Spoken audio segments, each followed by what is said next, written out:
Alright. I'm gonna do a little bit of Final Fantasy XIV today. It's been a little while since I checked in here, and also, Starlight event. Which reminds me, I need to do some Christmas shopping. Still haven't gotten everything I wanted yet, but it's fine. Where are we going? We gotta go over this way. At least I think it's in Gridania. It's usually in Gridania.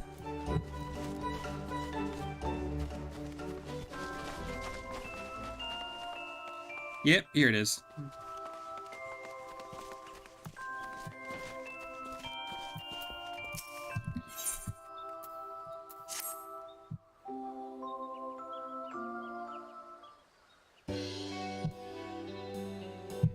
Happy Starlight! You're an adventurer, are you not? I don't even know how to say that. Starlight Celebrant! It's a pleasure to meet you. And may I say, you've come at a most opportune moment, you see. We are planning some truly extraordinary festivities this year, and presently short-handed.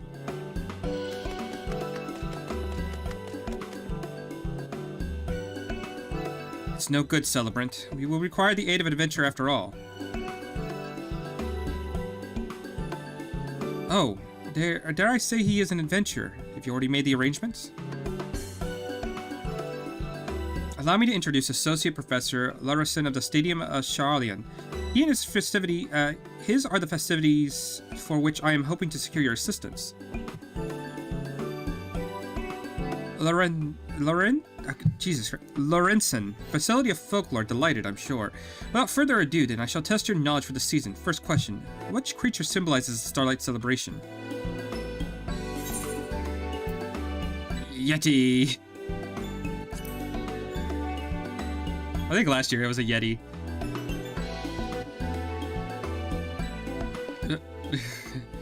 For your information, it is pronounced Yeti, not Yeti.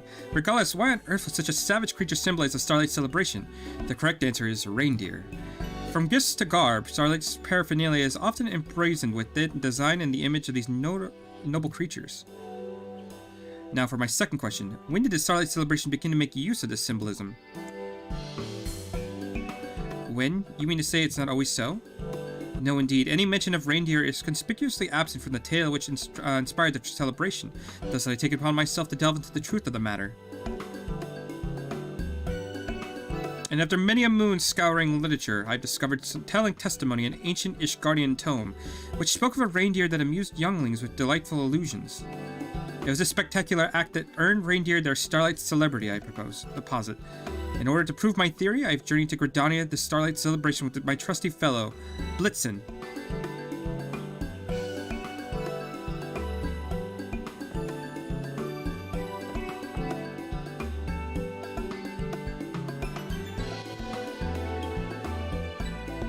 Oh, so Blitzen can use reindeer magics.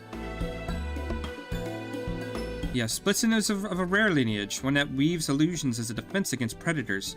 We've been keeping him under our care in Charlian while conducting research on his abilities. It is my belief that Blitzen can trace his ancestral back to the reindeer who delighted children with illusions in the Ishgardian tome, and I intend to have him do the very same for the children of Eorzea, confirming history by recreating it, as it were. You see, no matter how much I urge him back in Charlian, Blitzen refused to produce child-pleasing illusions, but in Eorzea, where it all began with his noble ancestors, I dare to hope he'll be suitably inspired. I welcome anything that will bring cheer to our sweet children. My duties bind me here, but I believe our adventurer friend will prove a most capable assistant. Indeed, your cheery disposition tells me you are a perfect candidate for the task I have in store. Can I count on your cooperation? Of course, I'm the main character. I can't say no. Splendid. I thank you. As will posterity, I'm sure. Now then, your role is simply a crucial one. Round up the children who will witness Blitzen create his illusions. I shall be at Apakulu Falls, making the necessary preparations. Good luck. I will see you again anon.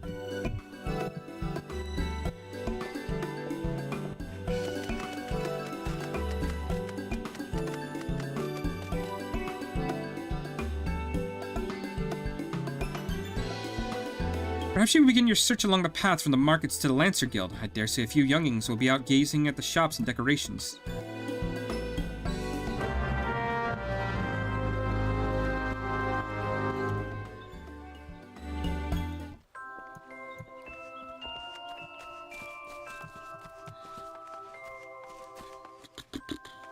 Alright. Out of curiosity, what do you have? You have some prisms. Okay.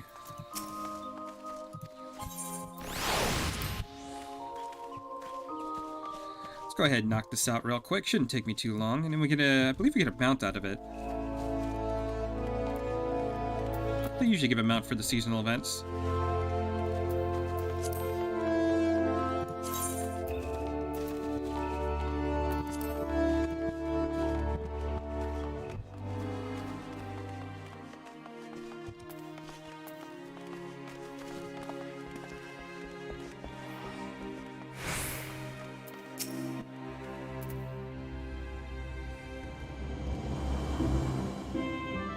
There's going to be illusions. That sounds like fun and all, but I promised my mom I'd help her put up decorations. Sorry.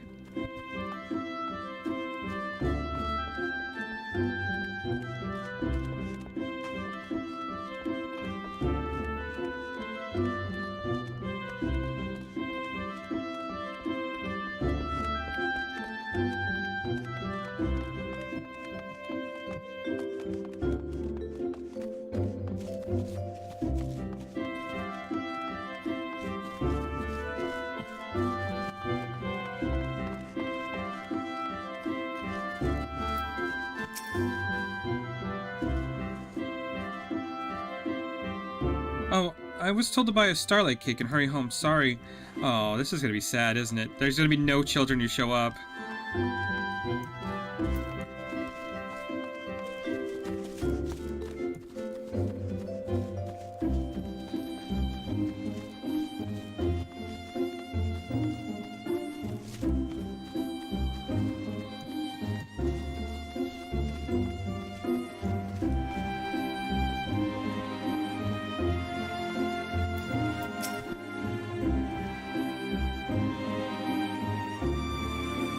There's a magical reindeer that can create illusions. Amazing. I just finished my chores, so I'll head over there at once.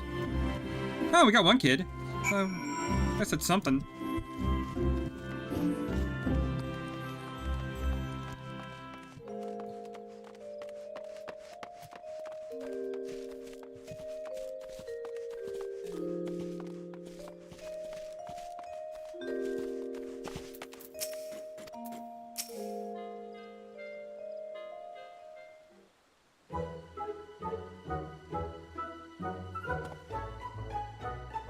Ah, you've returned. I trust a gaggle of the rosy-cheeked younglings will be arriving shortly.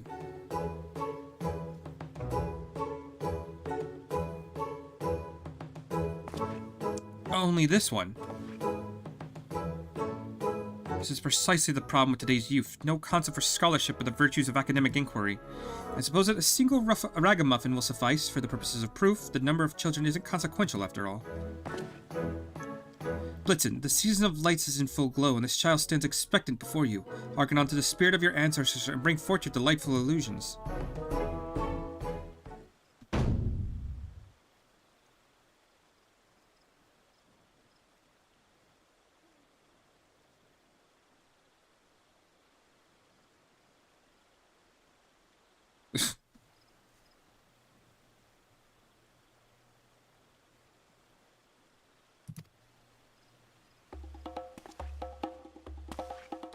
Come now, Blitzen. Is it not the Starlight celebration? Is it not, and is it that not a child, wide-eyed and innocent? That's just a normal reindeer. The baby Yeti from last year was much better. Oh well.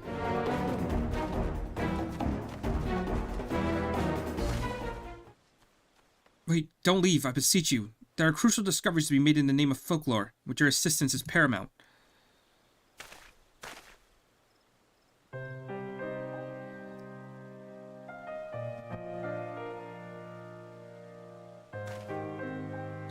That didn't go as I hoped. What am I to do now?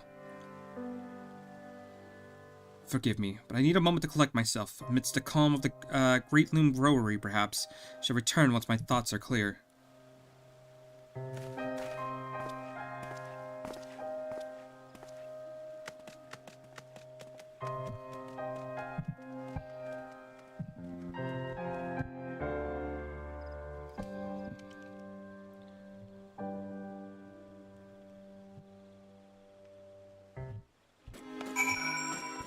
Okay, so I need to wait at this location for a bit.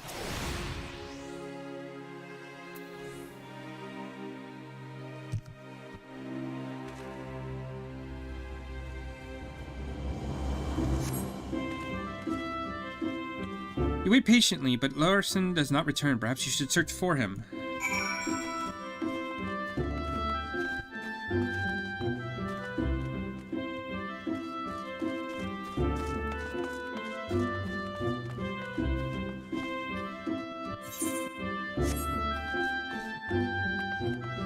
Do I still have him around here? Oh, that's the... I want to be a botanist. That's why. Healing... Working hills for leather. Okay. Speaking of, how are we on that? It's been a while since I logged in. It's almost 15. We might be able to do that today. Probably get... White Mage to 50. That should be easy. Depending on what roulette gives us.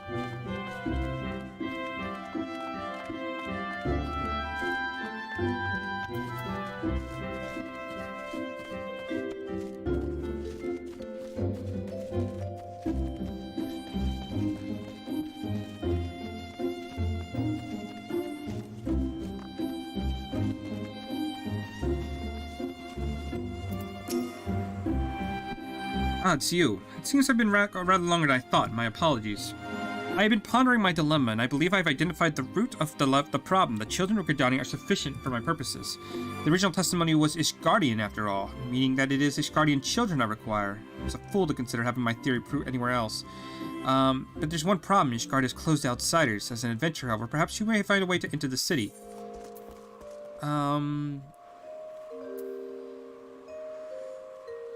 How does Blitzen feel about all that? Blitzen? Why, he would agree with me, of course. Isn't that so, Blitzen? Oh.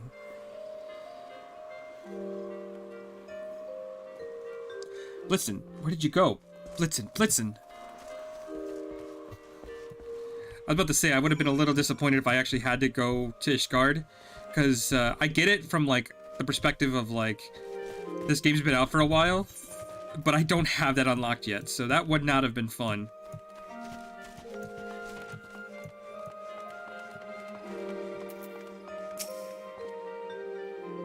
Can't find Blitzen anywhere. Where could he have gone? So absorbed was I thought in my thoughts. I must have left him somewhere. The gods knows he can't bear being alone, so he must be frightened right now. I must find him. I must find my dear boy.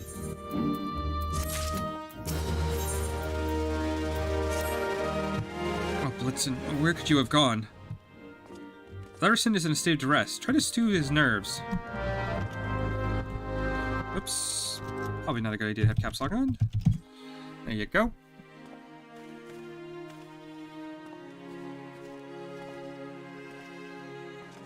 What am I doing? Blitzen needs me, and here I am, a blubbering mess.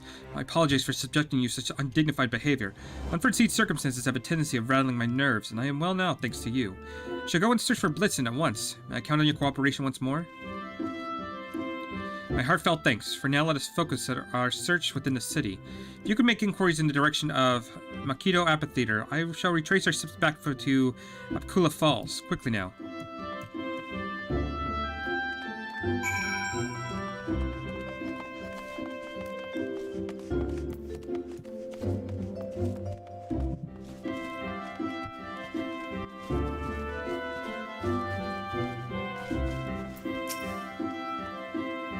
A reindeer. Why, yes, I said to go dashing through the snow towards Makito Amphitheater.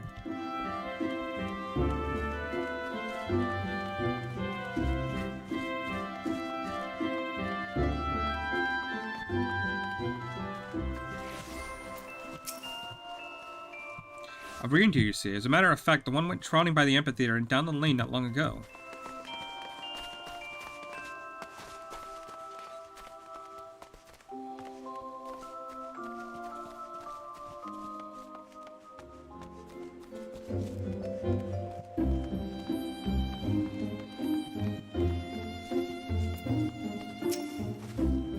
Perfection. Absolute perfection. The very incarnation of crystalline beauty. Huh? You were speaking to me? Reindeer. Can't say I did. Transfixed to this frozen masterpiece as I was. I vaguely recall having heard some clopping noises from passing behind me, though. It must have been something of the sort. He's in New Gridania, okay. Easy enough.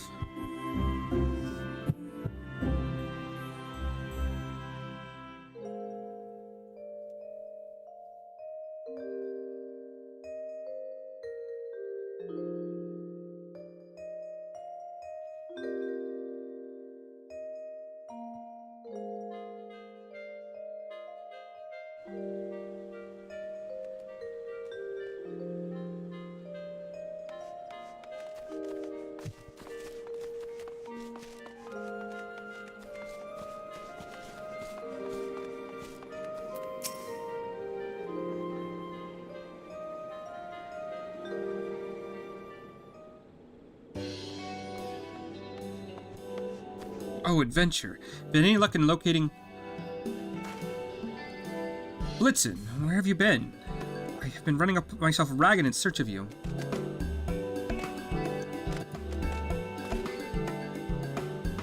Blitzen? Why do you bray so? Why to summon me, of course.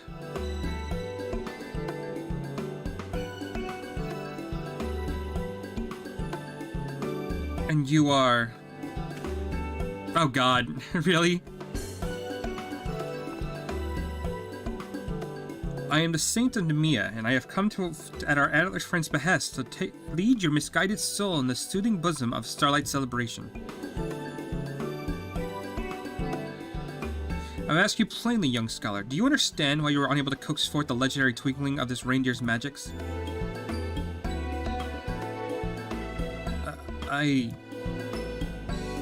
So you do not know. Fortunately for you, naught escapes the Saint of Nemea's all-seeing eyes. You see it too, do you not? The reason why our scholarly friend failed?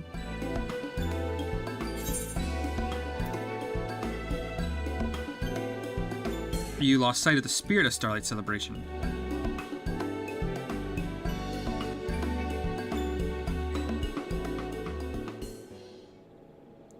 Of course I haven't lost sight. All I know that the Starlight celebration is held for the benefit of the children. So you finally understand. Indeed, the Starlight celebration exists for the good children of the realm. This our antler friend knows well. But you, my scholarly friend, were so obsessed with your work that you only see the children as a means to prove your theory. Is it any wonder that the Blitzen was not minded to oblige your demands? It's as you say, good saint. Respecting the custom, one seeks to understand its basic folklorist fieldwork. I shame my profession in forgetting it.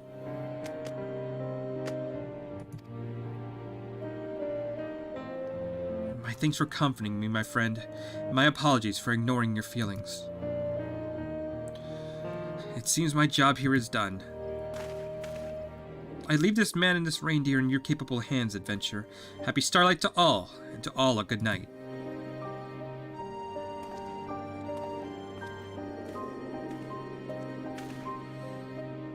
Right.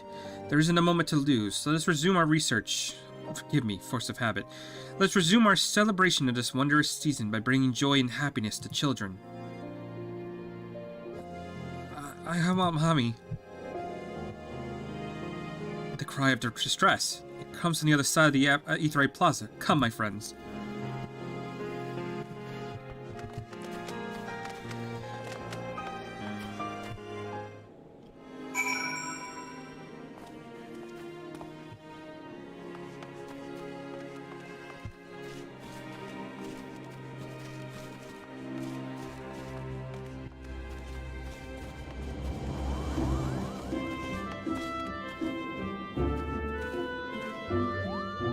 Okay, I might just need to give it a minute. There you go.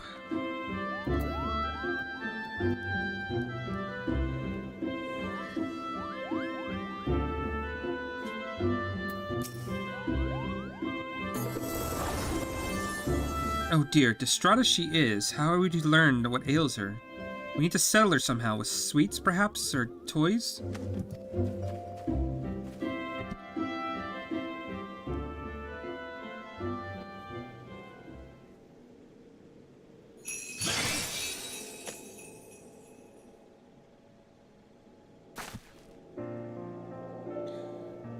Ooh, how pretty. Well done, Blitzen, well done. We may ask what the source of her woes.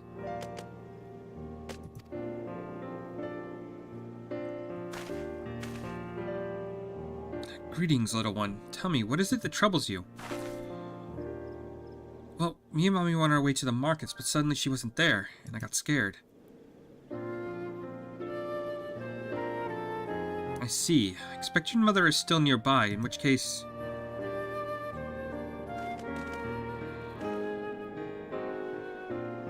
Is anyone missing a child? We have a lost child in search of her mother.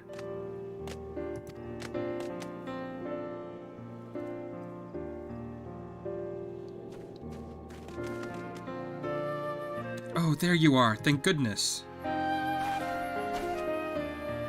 Mommy, you were there. Then suddenly you were gone. I was so scared. Oh, I'm sorry, sweetie. I'm here now.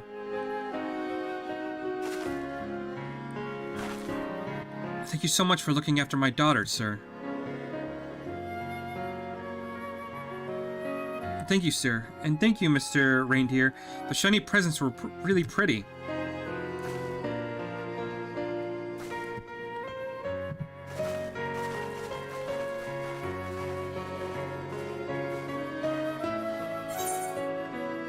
I think congratulations are in order.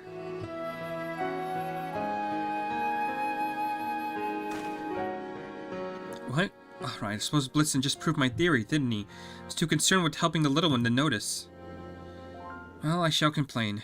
Seeing as we fulfilled our objective, shall we report back to Garage? I'm not even trying to say that.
Welcome back, everyone. How did you fare in the end? Very well, I'm pleased to say. We managed to unite your last child with her mother, and for happy side benefit, succeeded in proving my theory.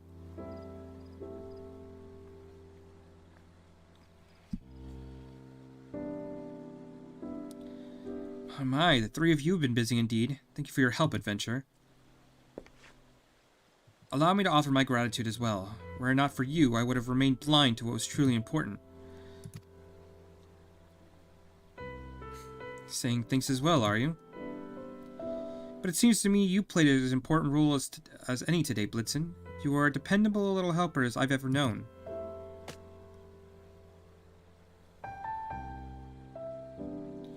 It's curious, though. At first he seemed wholly unmotivated to act, but then showed the illusion of his own volition. What do you suppose inspired his change of heart? I believe the answer is concern. At the beginning he could tell that I held none of the children and sought only academic satisfaction. Pure of heart as he is, how could Blitzen be moved to assist me? However, when he sensed that the concern I held for the crying child was genuine, he no longer felt resistance to using his powers. Blitzen sounds like quite the intuitive fellow. Reindeers generally are. As herd animals, they are accustomed to sensing even the slightest shift in feelings of or intent. But this is but another theory. I suspect that Blitzen's ancestors conjured their illusions in response to the feelings of love and kindness they sense in people around them. Such reindeer are far more plentiful back then. Some were even domesticated to pull sleighs. No doubt younglings had ample opportunity to witness the same spectacle illusions we now find so precious. It is truly unfortunate that Blitzen's kin are so declined and numbered. But I will cherish this invaluable contribution to the Starlight celebration. Thank you for sharing this fascinating history with us. If I were to impact even a modicum of the passion I feel towards my subject, I will count myself very blessed indeed. And that reminds me. There's one last task which I would appreciate your assistance, to wit, sharing Blitzen's miraculous illusions and the joy they inspire with as many children as we can find.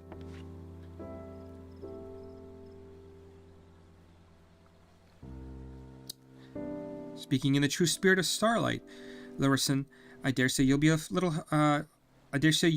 helper yet.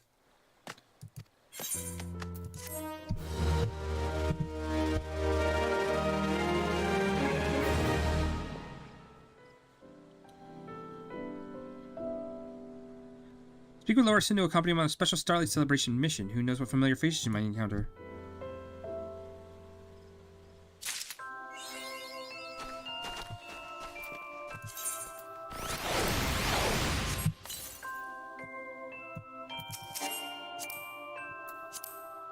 Come on.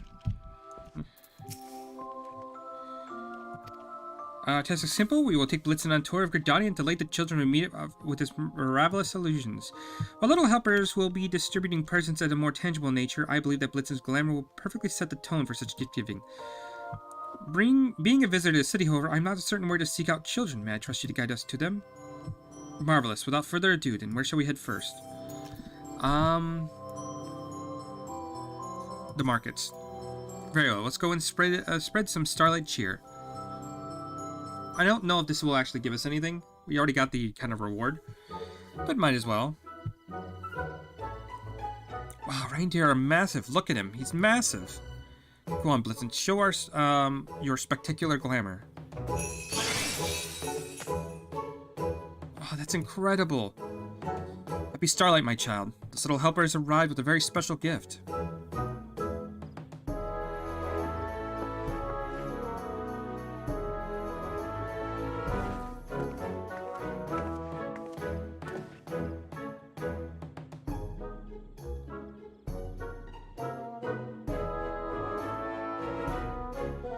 Cookies, my favorite. Thank you, little helper. I'll go and share them with my friends.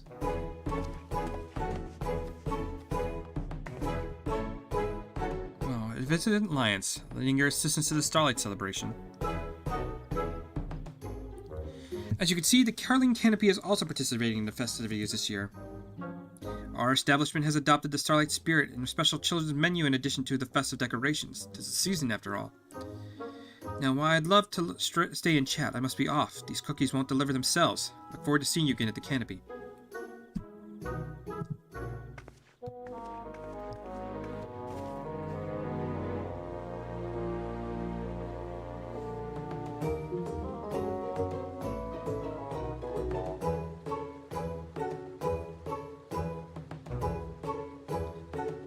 Well, that went splendidly, wouldn't you say? The little helpers appearing when they did only added to the children's enjoyment. At last but not least, Blitzen played his part to perfection.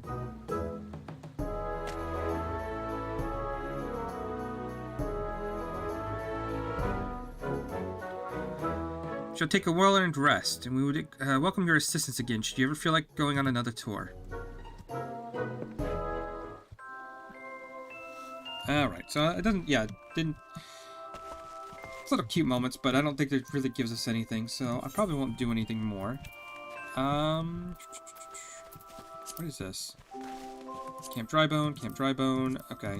I'm gonna go out there again at some point, but for right now, let's go over to White Mage. Duty Finder. Insta-queues are fun.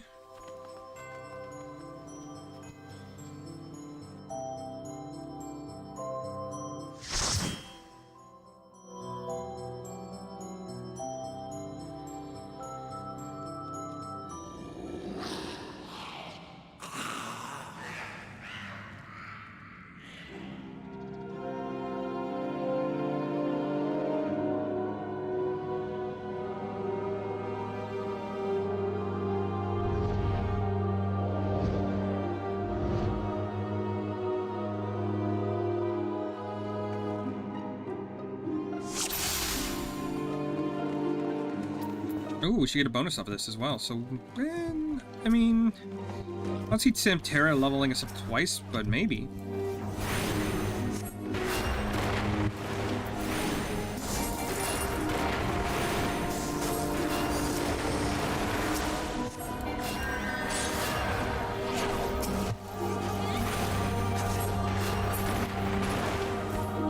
Are we already having connection issues with the tank? Oh, no, please.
Yeah, we only got 9,000 experience off of that. Damn.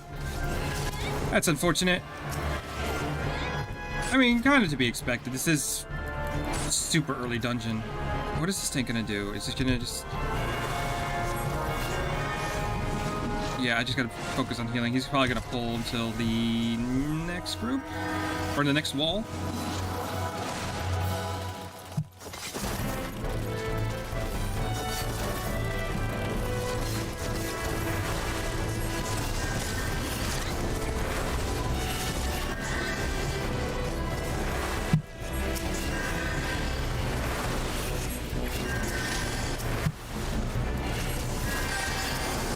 Can't focus on damage. He'll die if I do.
so depending on how this goes, we should be able to handle this. I was thinking about popping Lucid Dream, but yeah, we're good.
Yeah, so we're gonna probably need to do a little bit more leveling, which is almost there. So for right now, what else do we do?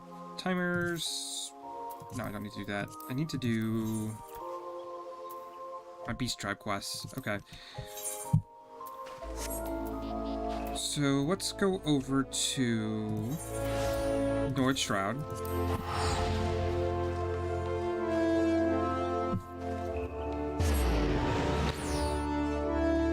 While we're here, we might as well check out our new mounts.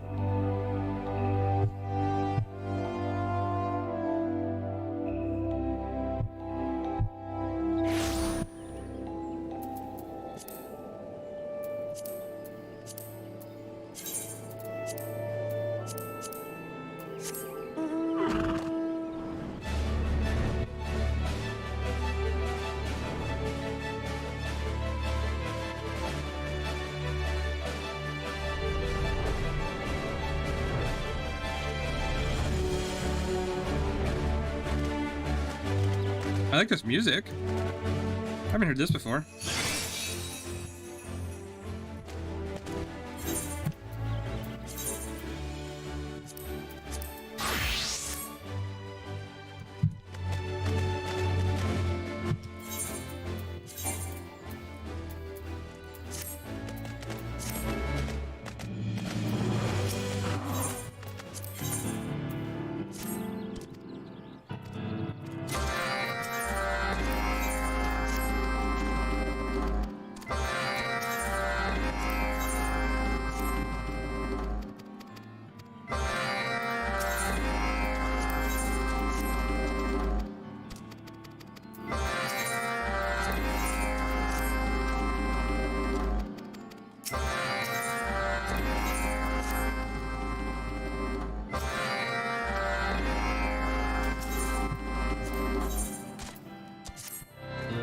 Think.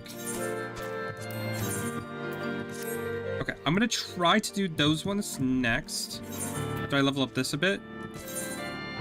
Actually, you know what I want to do? Let's go over to where's the emulger at? Emulger's got 2 days.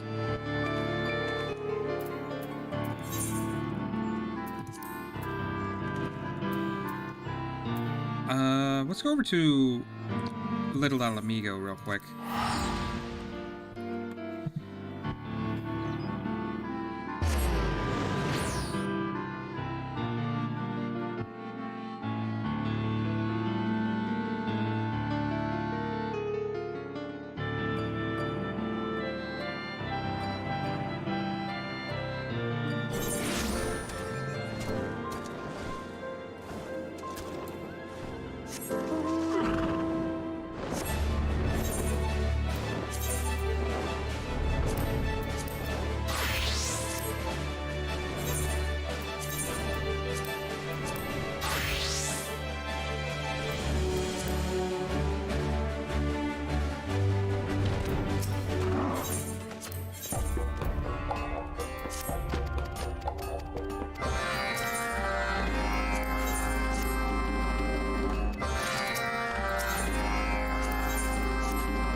Okay, so I need to ride the cavalry drake to Zanrak and use the fiery breath on something?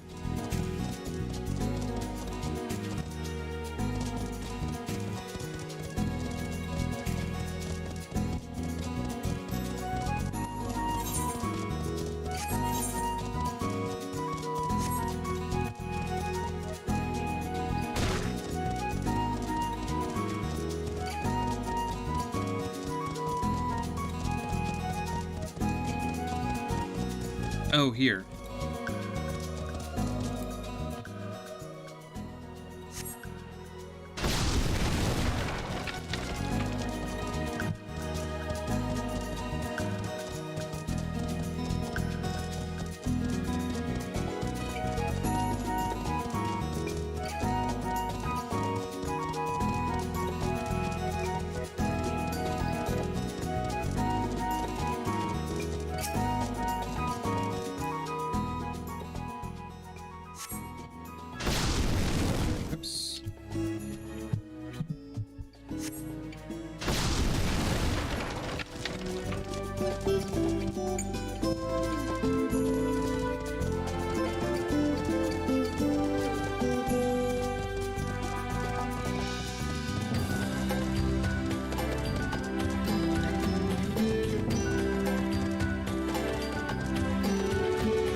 Alright, so what am I looking for?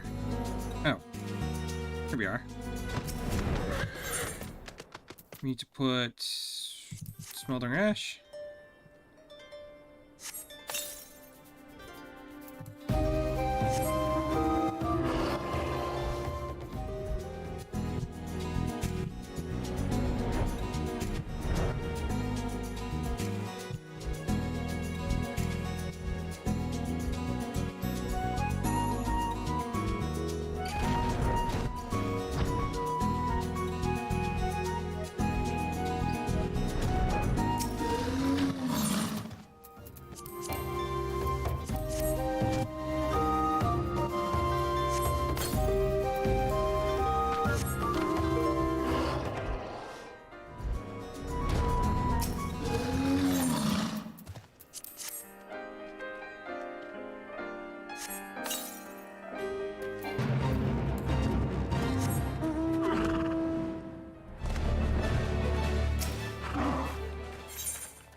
Okay, so the next thing I do that they should be done. Let's go back over to the north.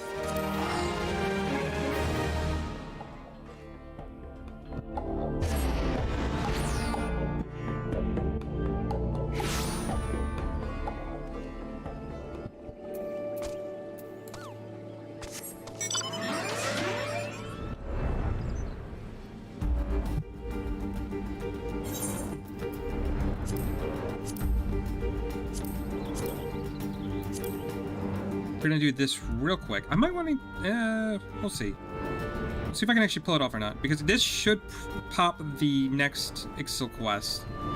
And if it does, I don't know if I actually have the gear necessary to do it. I'm a carpenter, but we'll give it a shot.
Okay, so what we need to do...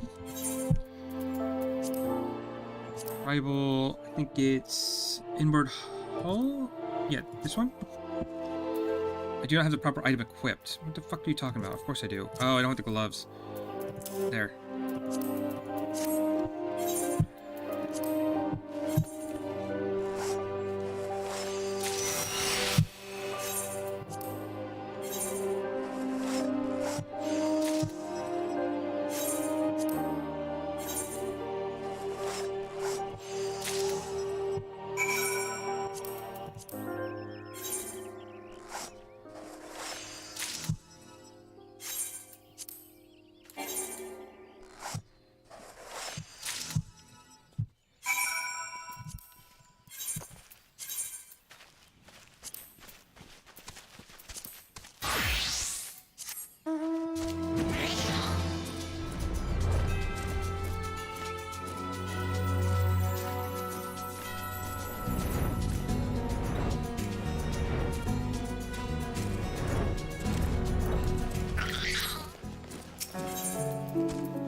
Okay, so we got practice on that's actually pretty good.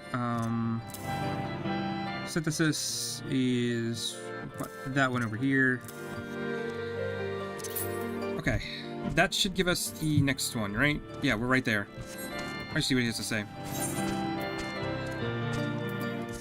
We're not doing that. We'll go ahead over here to carpentry.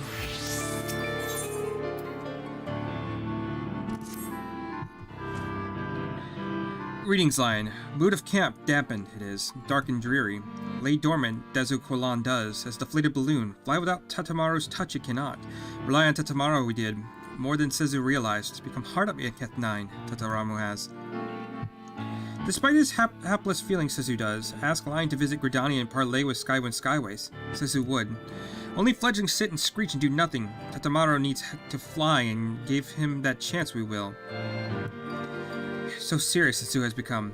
Bring small featherless one back to us, Lions must. We will try.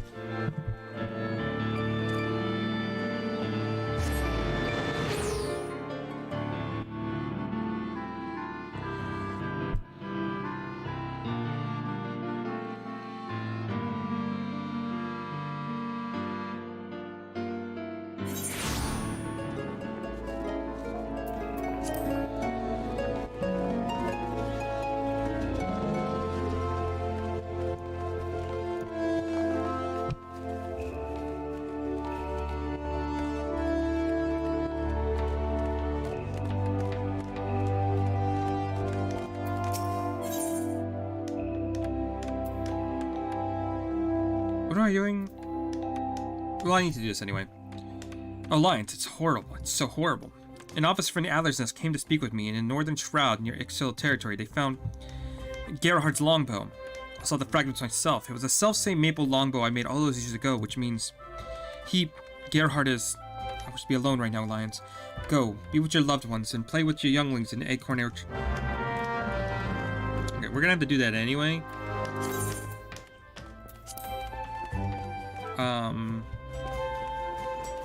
Actually, you know what? Let's knock it out. Why not? Just kind of the problem I have with this game. I get so easily distracted by all the things I have to do.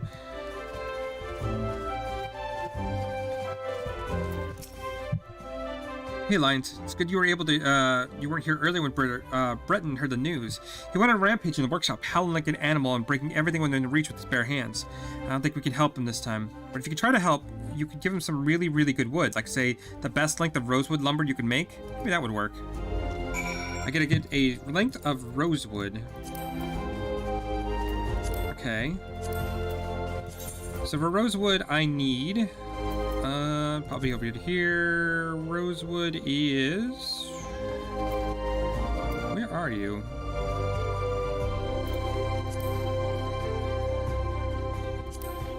Length of rosewood lumber. I need rosewood logs.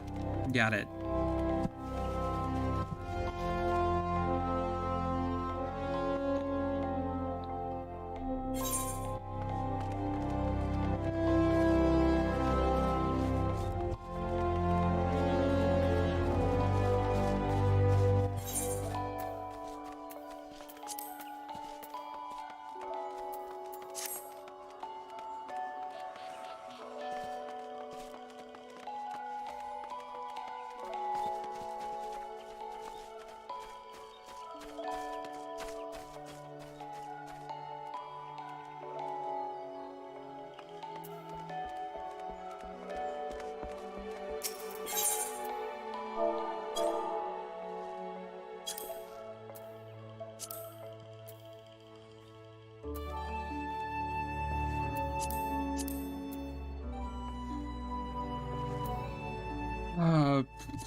As dumb as it is, it's probably just cheaper to do that.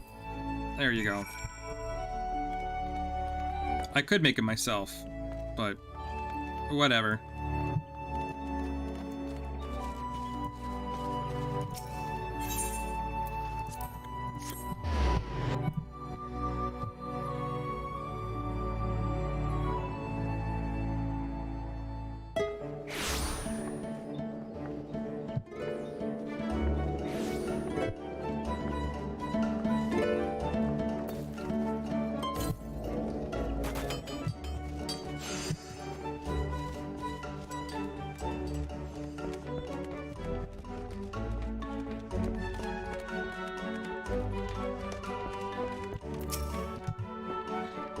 Why have you returned? I told you I wish to be left alone.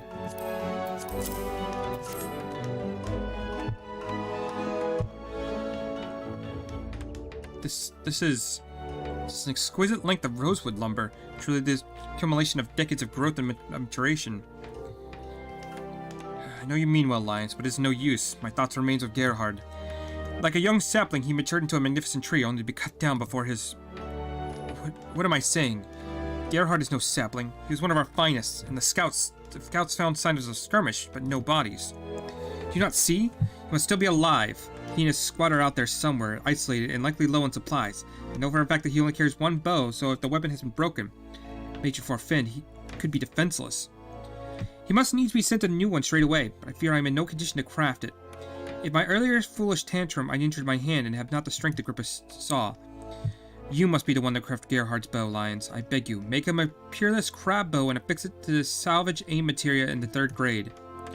Once finished, seek out Gerhard and his men in North Shroud. The fragments of his old longbow were found not far from Adler Springs. The matron is merciful.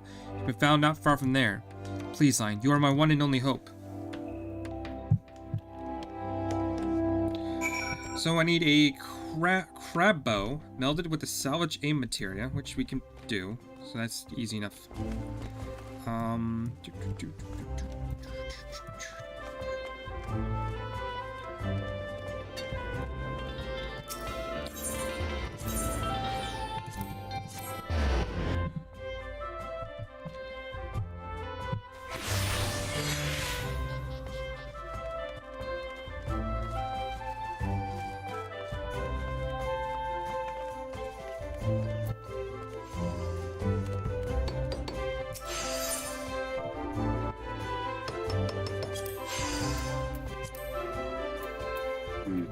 Okay, well, I mean, we ain't buying that, so let's see. Crafting log. For a crab bow, we need... Oak composite bow.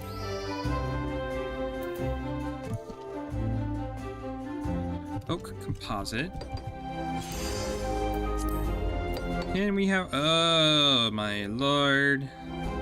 That's so expensive.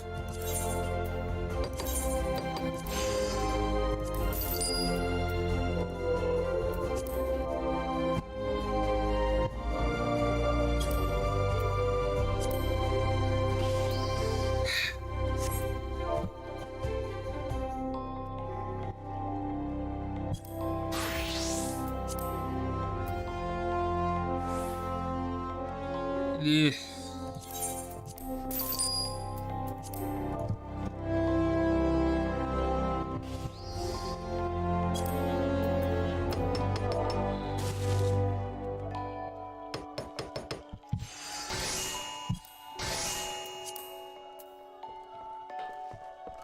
There's no high quality. Fucking hell.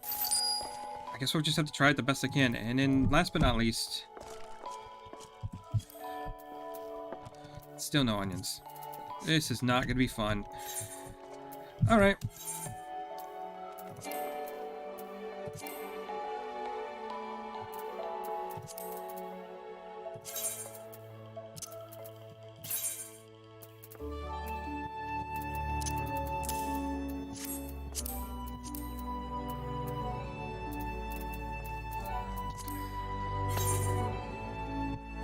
Okay, so first thing, we're going to want to do waste not. God, give me a second.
Sorry about that. I had something come up that I had to take care of real quick because people seem to want to schedule me for appointments that I don't ask for.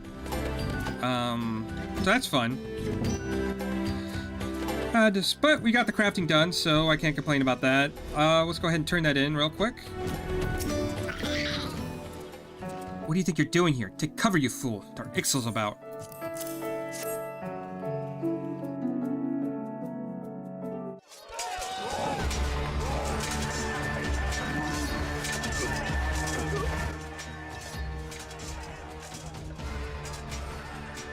Damn it, Lions. This is no place for a carpenter. A bow. Did Breton send you all this way just to deliver a bow? That he... God's bless that stubborn fool. I should have listened when he said my maple longbow was at its limit. Thanks, Lion. None for you. I don't know what I would have done. Now keep your head down. I have a chieftain to stay.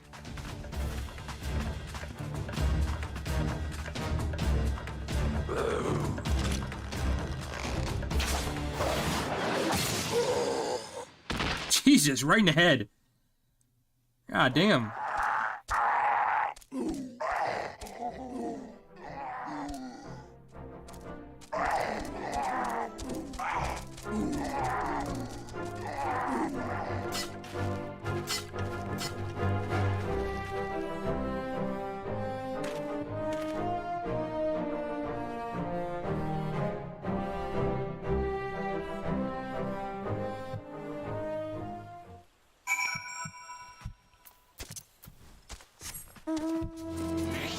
So I gotta report to Breton now.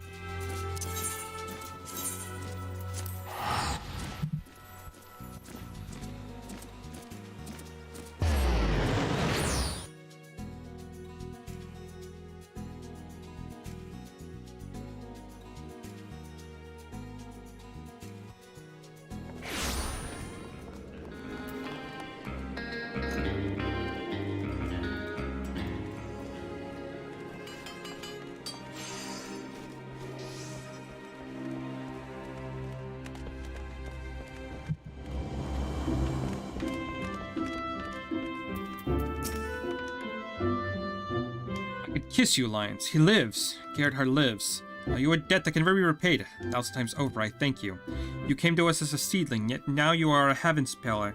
There is naught else I could have to teach you. In fact, you've inspired me to reflect on my own deficiencies. Minor though they may be, I would be remiss if I neglected personal development. Though you are no longer under my tutelage, I trust you will continue to hone your craft as well. Best of luck to you, Lions.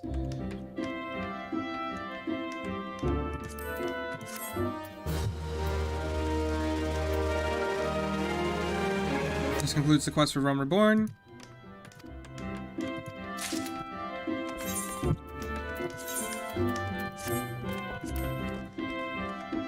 That is a big ass axe. Or saw. Alright. So we have that. That should prepare us pretty well for the Ixal quest, to be honest. So we'll grab that real quick. Jeez, I've already been streaming for an hour.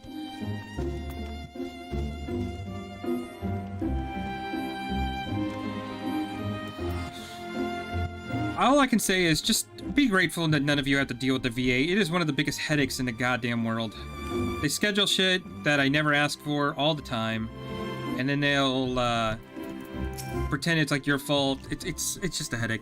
I'm sorry, were you addressing me? If you have business with proposal or seek employment, then I should ask you to first make an appointment to the official company representative. Huh? You wish to know Tataramu's whereabouts. I assume you're referring to Master Tataramu. Forgive me, but I must inquire as to your relationship with the chairman's son. I fail to see how someone of your parent... It's you! You were the one in that filthy Ixal camp. You're the one who conspired with those Betalan savages to kidnap Master Tataramu. I'm certainly not about to share any information with a disputable ruffian such as you. Shoot, be gone. I shall be late in boarding the chairman's flight to Conthus. It's a very important meeting at the observatorium with very important people. Ah, important people in the observatorium, you say? Don't say.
You again!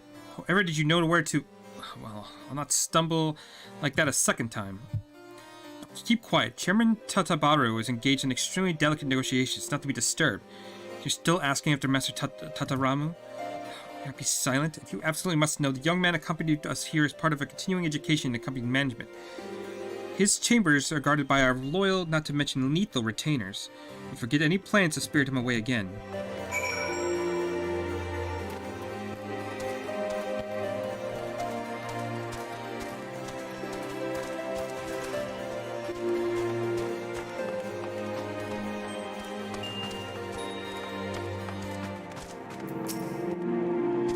Alliance, what are you doing here? Sisu sent you. Broken without me, you say. I never imagined that the absence of my skills would be so keenly felt.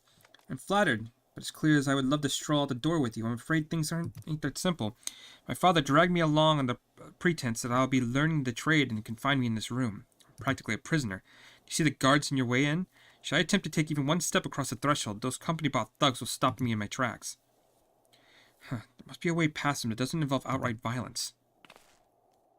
I have it. We need to speak with Templeton, the Skywind employee stationed here at the observatorium. He aided us with component crafting before, and he's one of the few people in the company I must consider an ally.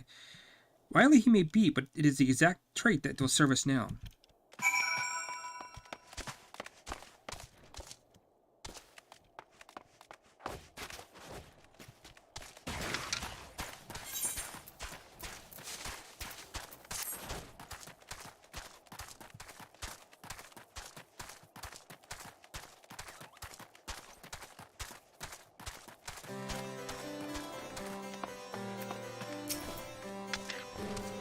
Good day to you, adventurer. What may poor Templeton do to serve you on this cold and miserable day?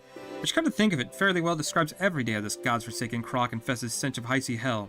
Looking to break Master Tataramu from his confinements, are you? Well, no, I'm sure I couldn't possibly lend my assistance to such a shady undertaking. I certainly wouldn't suggest the use of a particularly potent sleeping potion, wink wink. Our cell sorts have grown fond of drinking mulled wine in an effort to forget their freezing extremities. I'm sure you wouldn't question the appearance of another bottle on the table. It would hardly be your fault if they overindulged and found themselves snoring under the table till morning. Ahem. Away with you and your nefarious schemes, and be sure to pass on my regards to the chairman's son.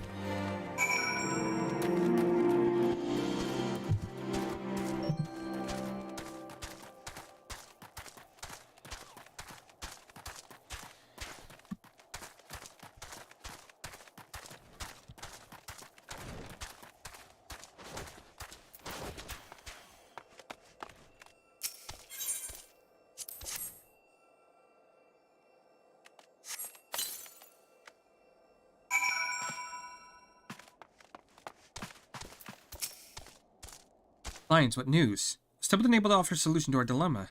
He gave you what? A sleeping potion? I hope his concoction has no lasting ill effects, if past experiences ought to go by. Those retainers should be well into their cups by now. I'll sneak past as quickly as I dare and meet you outside.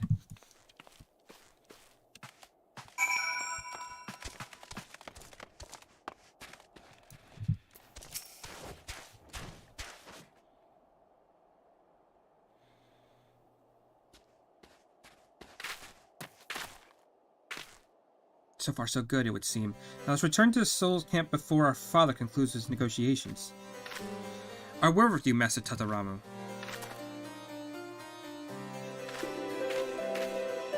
Coulson, when did you arrive in Kothras? It is good to see you. I know what you're planning, lad, and know what will happen should you go through with it. Your father will not tolerate this defiance. You've taken his side. I thought that you, at least, would support me in this. Pray take a moment to consider your father's perspective. He only wants what's best for the future chairman of Highwind Skyways. The world you stand to inherit is not the world in which the rest of us live. There are commoners, and there are kings. We are all born into our fates and the responsibilities they bring. I am no prince. I am but a privileged brat of an airship empire. And how did the empire come to being? Highwind Skyways merely copied the balloons of the Ixal and hopped it up a little into the air. I care not for the company's reputation and its profits. Fortune, prestige, our aims are so low. Sensus and Ekath 9 are reaching for the heavens. They have grand dreams and a passion unlike I've seen before. They seek to restore their lost wings, and God's damn it, I would help them. I would share in their visions and soar in the same sky. That is all I wished for.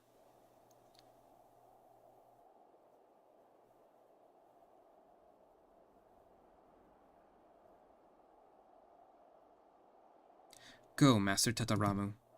I will speak with the chairman and myself. I will convince him of the depths of your desire, as you have convinced me.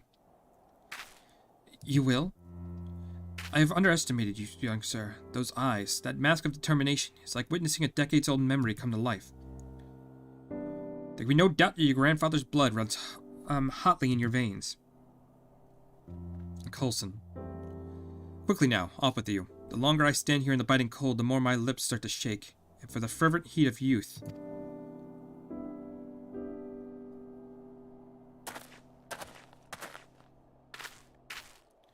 Come, Lions. Can't keep Sezu waiting long enough. We have kept him waiting long enough.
Chief Chitterlock, your designer has returned.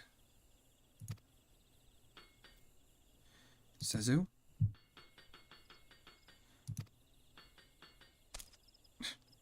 Fogged up for no reason, Goggles did. Not tears of joy, not humidity. Listen well, Tetaramu. Make up for your lost time we must. Work and work until Dezu Kolan is complete. Until hands ache and sweat turns to blood. Yes, sir. Found you. Found camp we have. Wrecking pile of dung hidden in forest. No, not now. Knew you were sneaking about, we did. But know why we did not until now. Printing feathers for forest people. Making unsanctioned balloon. Crime against goddess and her people you committed. Harsher punishment will be. Break it all. Burn it down. Leave you to stew in fear, we shall. Hear of its treachery, our Nanolan brothers will. Pluck their feathers, snap their bones.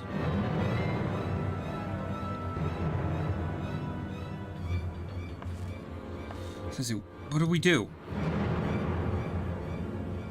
Found us, they have. Sezu knew this day would come. Squawk, too soon. Too soon it is, but complete Dezu Kolan we can.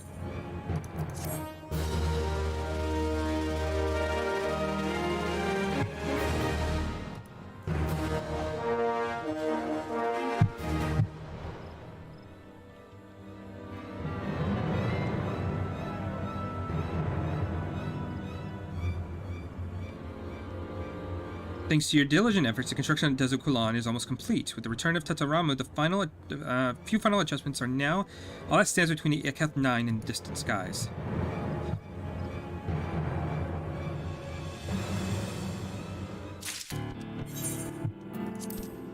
Okay, so I need 1320.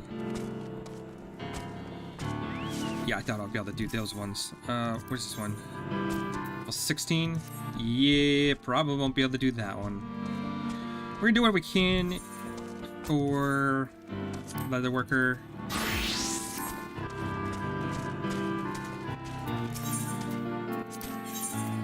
That'd be level 10. We could probably do the level 10 ones, maybe? We'll have to see.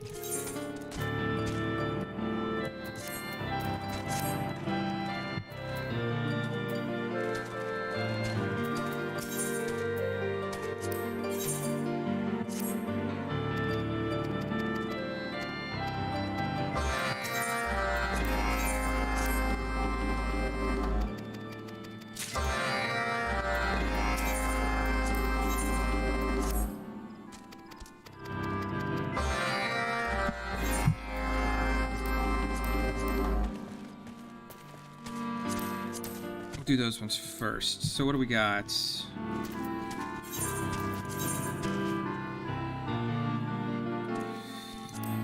over to Bard.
Okay, so here's gonna be the real challenge.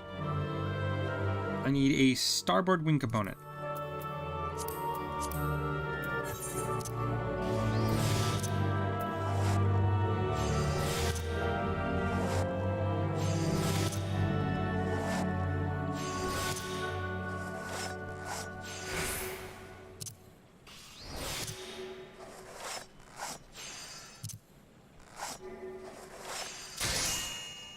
I was actually able to do it. Okay, cool. So we can do that one. It's a little trickier, but that's fine. So now we need to go over, so that's done, that's done, that's done, that's done.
Why is this music so fucking good for this fucking seasonal mount? Jesus.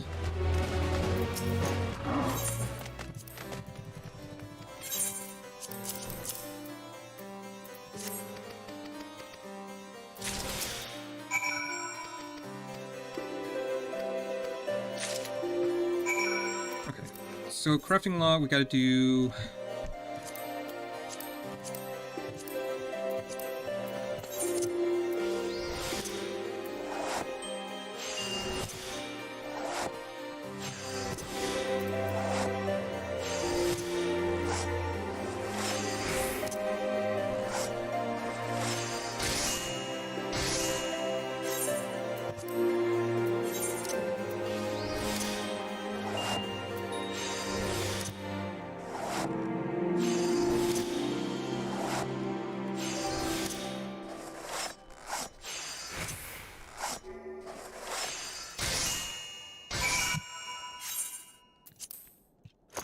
Oh, actually, am I running out of... no, I've got plenty. I thought I had like 81 left. Which would have been real bad. But we're fine.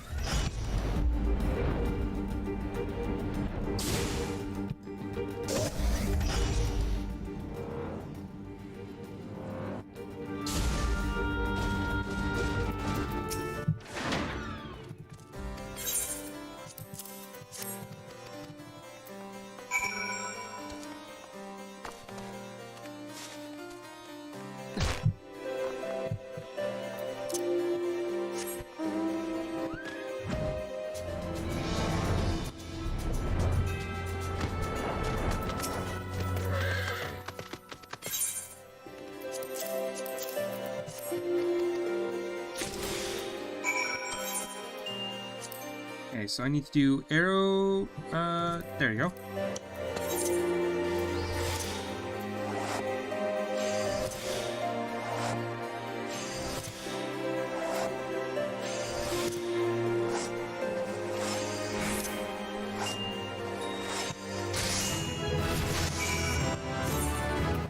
Okay, so we know we can do 6 and 10, no problem. So what I might do is... next day, whenever I play, I might try the next level just to kind of give us a little bit more boost. I don't want to go too hard too quick, because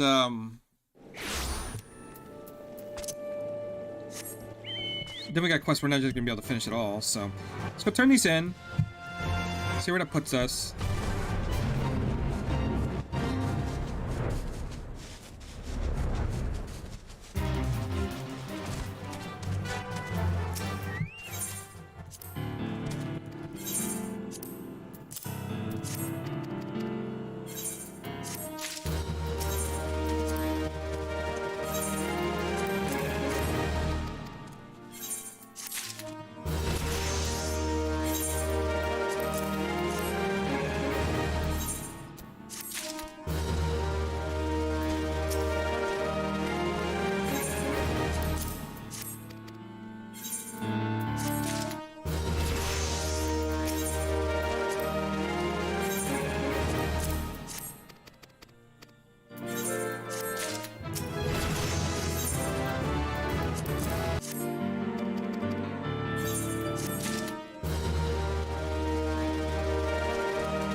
Yeah, maybe we try one of... Let's see, what's it? That one's 15. What are you? You're 16.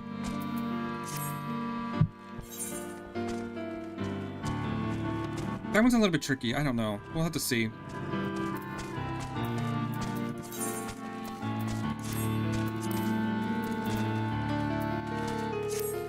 For now, though, let's go over to Gridania.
Lions, you couldn't have had a better time. We urgently need someone to craft a pair of hard leather Calgi and hard leather choker. You think you could handle both? To explain the situation, I've entrusted the commission to another leather worker, but found the equality of his work so wholly unacceptable that I had no choice but to demand he start again. Eventually, I gave the fellow a sound dressing down and reminded him that he had dishonored the name of Ben-Il and so on, only for him to run off, bawling, leaving a trail of snot and tears in his wake. As I say, I was more of a little concerned after all. So a real possibility that I was going to have to keep a customer waiting, but thanks to your timely arrival, everything is put to rights. And as I've already mentioned, I need you to craft 2 articles of overly sensitive colleagues' stead. So it'll be your final task undertaken for Ben-Il fineries. This is an opportunity few leather workers receive. See that you don't squander it. What is it, troubled by the crushing weight of expectation? Well, you can cast your fears aside. You've done yourself credit thus far, carrying out my instructions with nary a complaint and taking all the criticism on the chin. I know you won't shame us. Should you, and even should the worst come to worst, I know you have a good grace to go before the customer and apologize in person. But enough talk.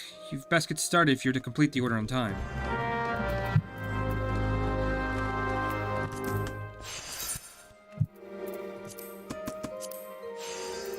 Okay, so what do I need? I need a pair of hard leather, which... Hard leather, bronze rivets, and beast sinew.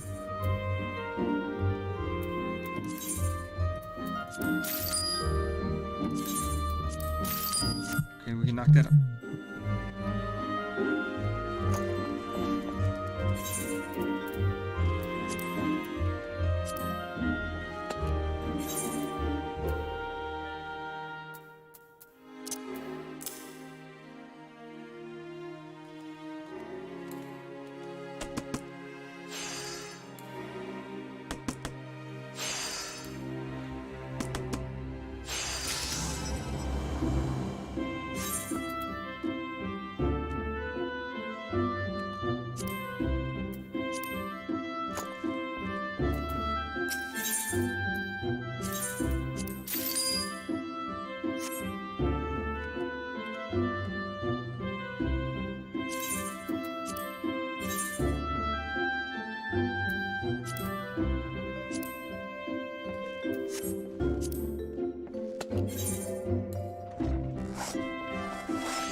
Okay, is my mic on now? Jesus Christ.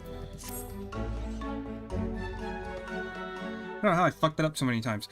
The leather used is well made and the articles look as they should. The construction is solid. Good. As you know, this type of leather is valued for its toughness and durability, yet these same qualities make for troublesome to work. An experienced leather worker often ruins a material with shoddy stitching and poor molding, resulting in a final product that is misshapen, brittle, and liable to fall apart. Your calig and choker, however, bear none of these hallmarks of amateurism.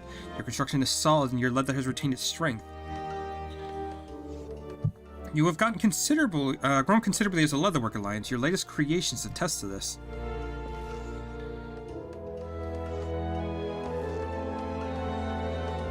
But you still have a ways to go, and the clasps aren't securely fastened, and the stitching needs to be tighter.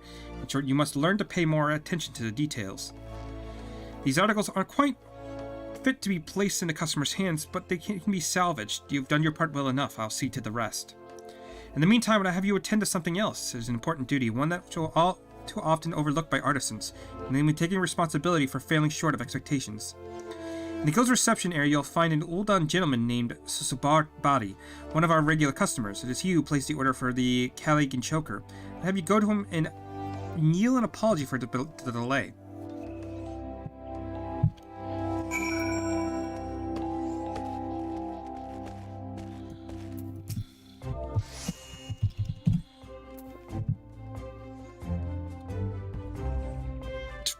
With the just being freaking Lalafell, it just looks like I'm kneeling down to a child.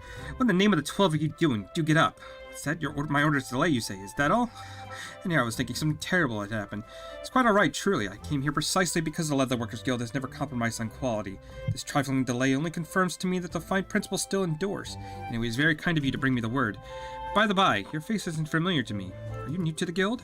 So Geva herself is applying the finishing touches to your handiwork, even as we speak. Well, I dare say the Guildmaster sees promise in you. Why else would she consider your work worthy of her personal attention? She is famous for having cut up far more experience of the workers' efforts with scraps, and before their very eyes. As for encouraging you to come and apologize, some may think that Geva goes too far, but it's simply her way of educating her own on the finer points of business. As a native of Ul'dah, I might say there's some confidence that it is an education worth enduring. Well, it's been a pleasure to meet a rising star of the Leatherworkers Guild. There's no hollow flattery I speak. Your name is Lionheart, yes? I shall observe your career with great interest. In fact, the next time I place an order with Ben Ale Fineries, I shall make a point insisting that you are given the job.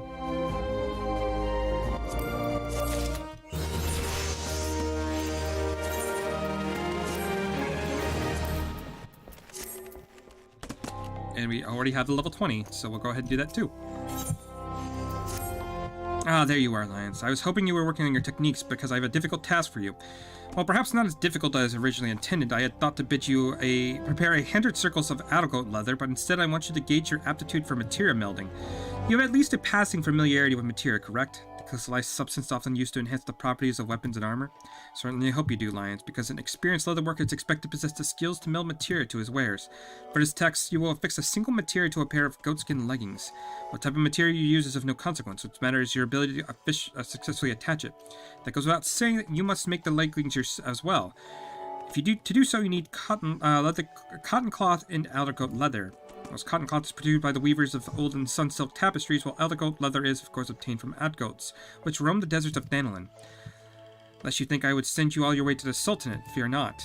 If you attain your materials by pursuing the market boards or elucidate the helps of friends, by all means do so.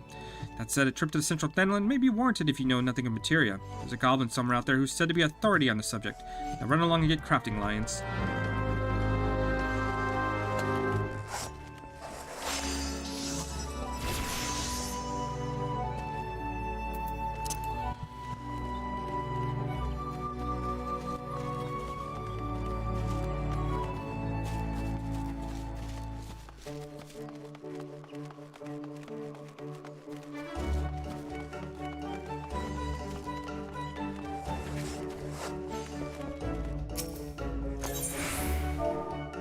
So what we need is, actually, what the first thing we should probably do, crafting logs, goatskin leggings, goatskin leggings, goatskin leggings, goatskin leggings.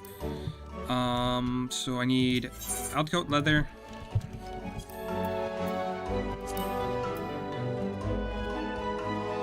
1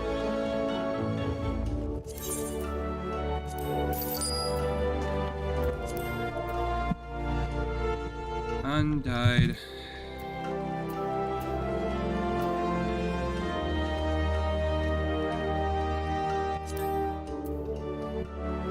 Oof.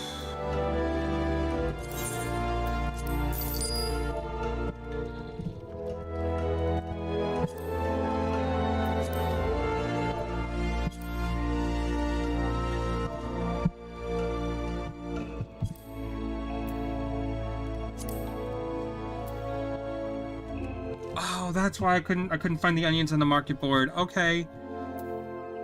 God damn, they're expensive.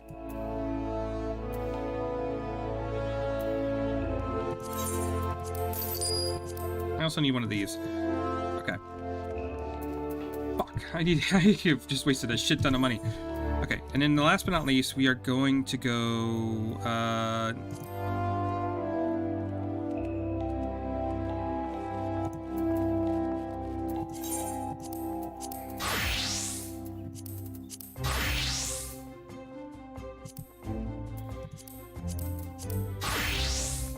do I not have any materia? Ugh.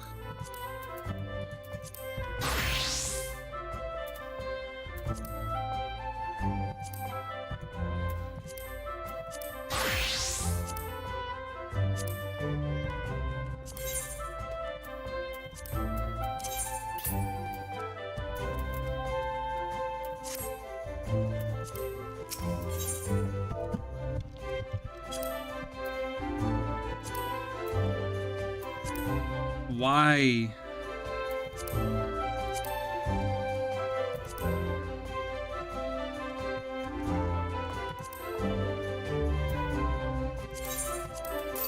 There you go. You get a piety, because why not?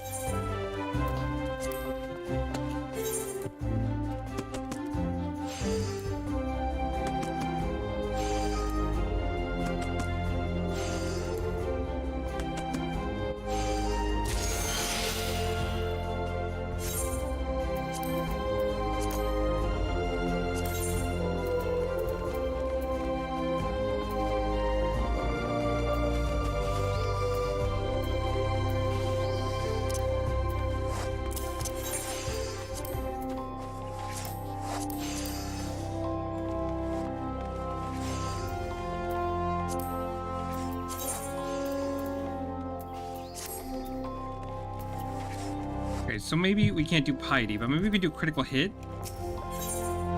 Just savage?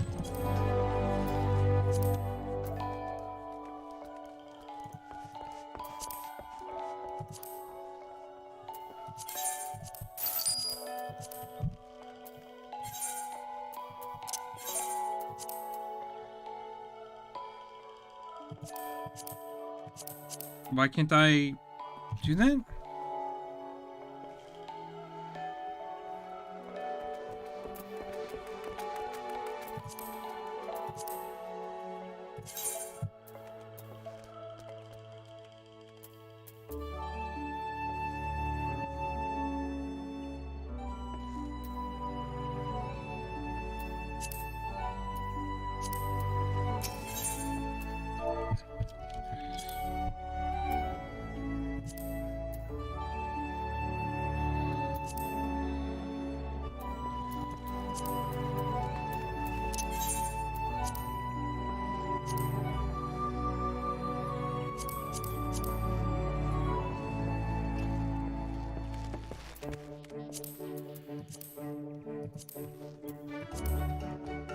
I am honestly confused why I can't.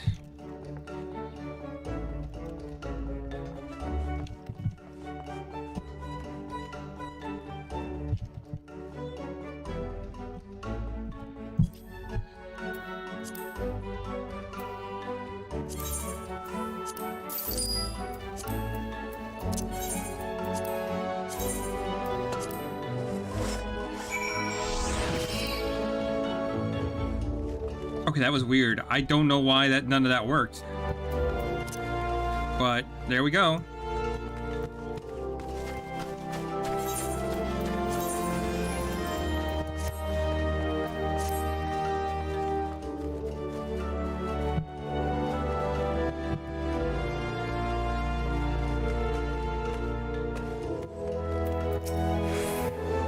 the leggings ready yet. I trust you will not forget to attach some material to it.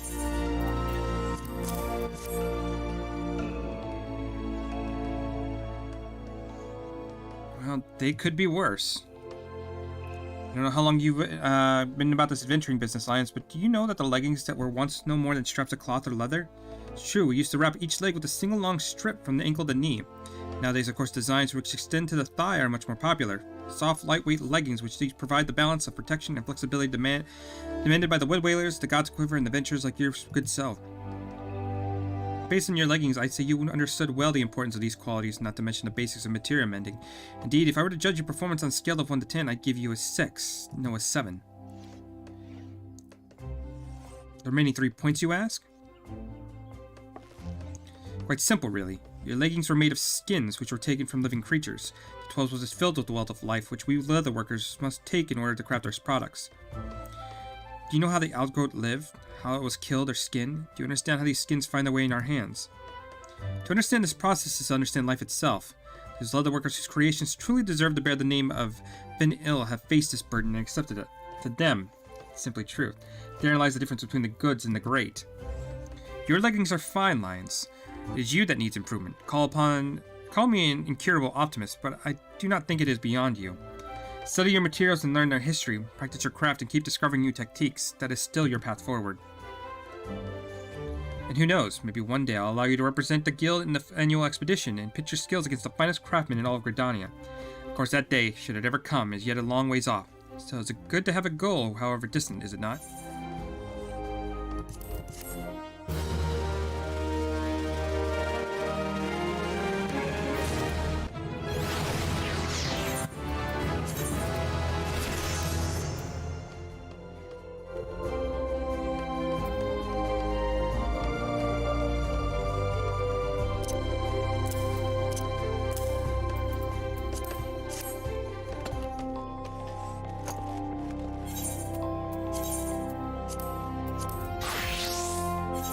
Okay, so we have that done. I believe we're working on this, which is...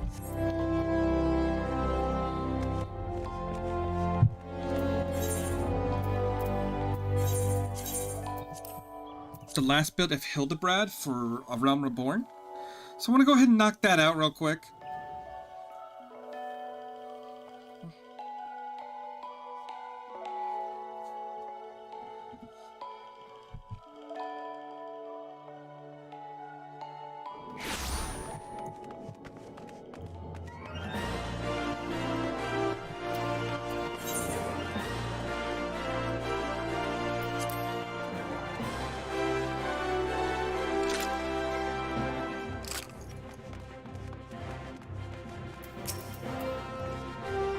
Well now, but ain't my favorite adventurer and my favorite mithril-eyed reporter along with them. Tell me, what have I done to deserve the pleasure of your company today?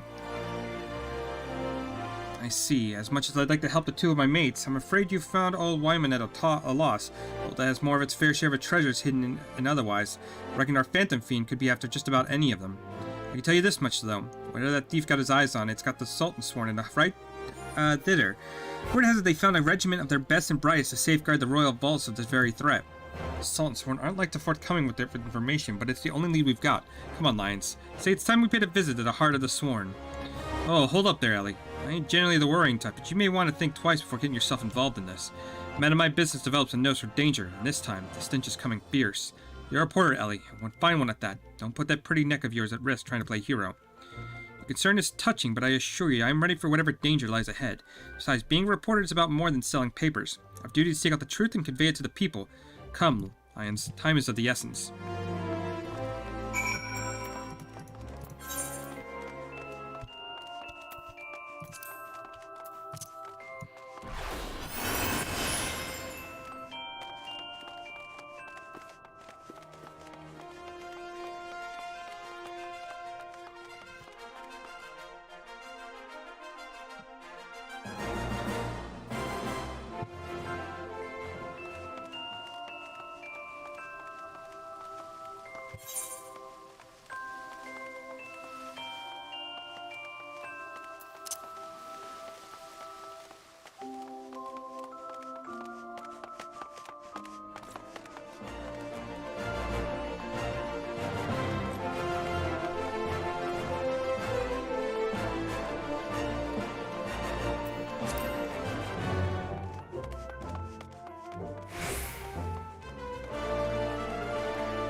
Halt! Only authorized personnel are allowed it. Bugging me with a sellsword. It's Gentleman of Light's adventuring companion, that catty but cute reporter from the Mithril Eye. Well, if it's a self-styled warrior of light. Tell me, what tall tales did you spin for the Sultan Sword recruiter to land yourself in this position? Only the 12's honest truth. Seeing the Gentleman of Light standing tall and triumphant that day, it moved me, to the depths of me soul. Like I vowed to put aside my sketchy past and serve the realm just like my hero, Master Hildebrand. The Sultan Sworn were impressed with my commitment and my sword arm. They gladly welcomed me into the ranks. Wait, don't tell me. You've come to assist Master Hildebrand in his investigation, have you? Or why didn't you say so sooner? It's the least I could do to help me mates who united me with my role model. You'll be wanting to speak with, Phyllis? She is one of the sword's best and something of a history about it seems. When she heard the thief was targeting the 4 relics of Belladia, she personally stepped forward and volunteered to lead the investigation. If anyone has the information you're looking for, it'd be her. Wait here while I get her. I trust you'll not touch anything, aye?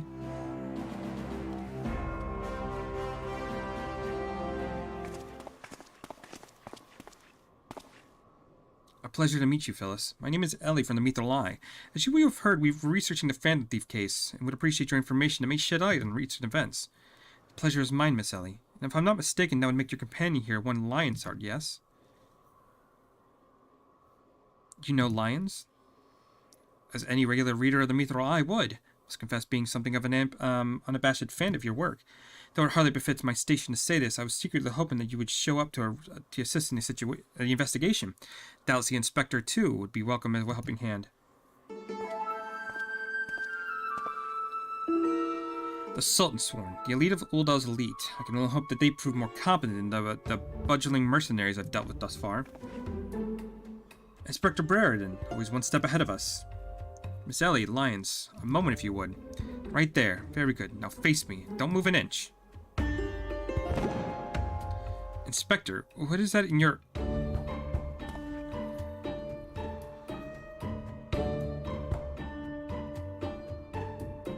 Demasking dust, a formula of my own devising that will allow us to see right through the thief's disguises.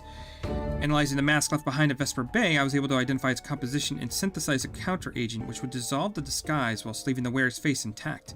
In the event it would appear the two of you are indeed who you appear to be. Brilliant, Inspector. The Phantom Thieves pulled the wool over our eyes for the last time. I fear it won't be so simple. The ingredients necessary to produce the dust are extremely rare. Even with the entire resources of the Sultan Swarm at our disposal, we're only to produce a limited supply. I see. Well, I suppose it's better than nothing. That said, how were you able to identify the thief's next target? The hidden treasure of Ulda, the last of the 4 relics of Belladia? I fear not. I've poured through the histories time and again. They only mention the 4 relics in vague reference to an old prophecy. Most serious scholars consider it little more than a fairy tale. When darkness falls and hope fades to despair, 4 warriors born of light shall descend in righteous glare. The legend goes on to describe 4 sacred relics, each one possessed of the 4 Belladian heroes, and make no mention as to their appearance or nature. 3 times we have tried to identify the thief's target, and 3 times he has foiled us, masking off with something else entirely. Nevertheless, speculation will only play to the fiend's strength. All artifacts of Belladian origin have been sealed within the royal vault, and a regiment of our finest assigned to the protection. I furnished all the guards a supply of demasking dust, and instructed them to be on the lookout for any suspicious personages. The Black Guard will be in chains before we can lay a dirty hand on the vault doors, let alone the treasures within. You have our word, my lady.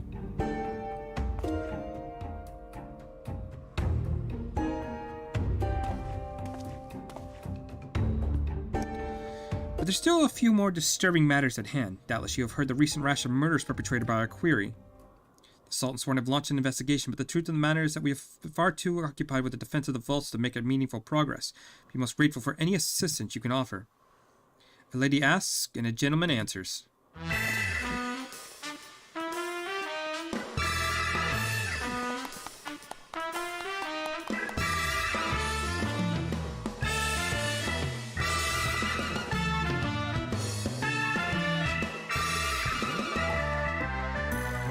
Cast all worry from your heart, my lady. Hildebrand, agent of inquiry, inspector extraordinaire, has arrived to set right what is wrong and bring the wicked to justice. And this must be the demasking dust, the talk of the palace. But do not waste your supply on me, Inspector. I assure you that I'm exactly who I claim to be.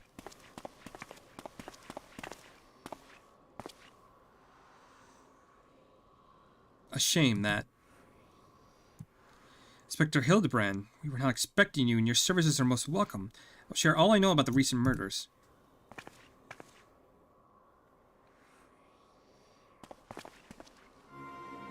The killer has claimed 3 victims thus far. The head of a publishing consortium, high-ranking governmental official, and an influential scholar. Other than that, they were all influential figures in their respective circles. You can identify no common thread connecting the 3. So serve the most satisfying case to crack indeed. What is the method of killing? Conked over the head with a cudgel, gutted with a greatsword, strangled with a subliquer, mayhap. I'm afraid we've identified no pattern. In any event, the murderer plots the deaths of 2 more even now as we speak. We must take action, and quickly. Understood, my lady. Clues may be scarce, but worry not. My realm-renowned powers of deduction are more than up to the task. See this burglar turned butcher delivered to justice. Your presence is heartening indeed, Inspector Hildebrand. Friends, please take this as masking dust with you. I fear we can spare but a single satchel, but I trust you will put it to good use.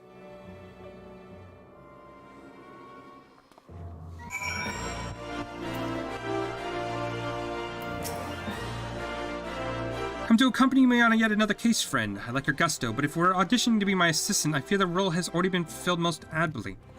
Still, a gentleman welcomes the support of all his admirers. I shall henceforth name you thusly Lyons, my ever-loyal associate. And now, my ever-loyal associate, the investigation calls. I propose that we begin by investigating the sites at which the most recent victim met his demise. My questions being about the palace have revealed that the scholar's body is found not far from the 80 Sins of Sesamo. Even the most circumvent of criminals cannot help but leave behind clues that will not elude my gaze, friends. Let us be off. Pray alert me should you see anyone suspicious, my ever-loyal associate. We must put Miss Phyllis's demasking dust to good use. Okay, so where is that at? That is,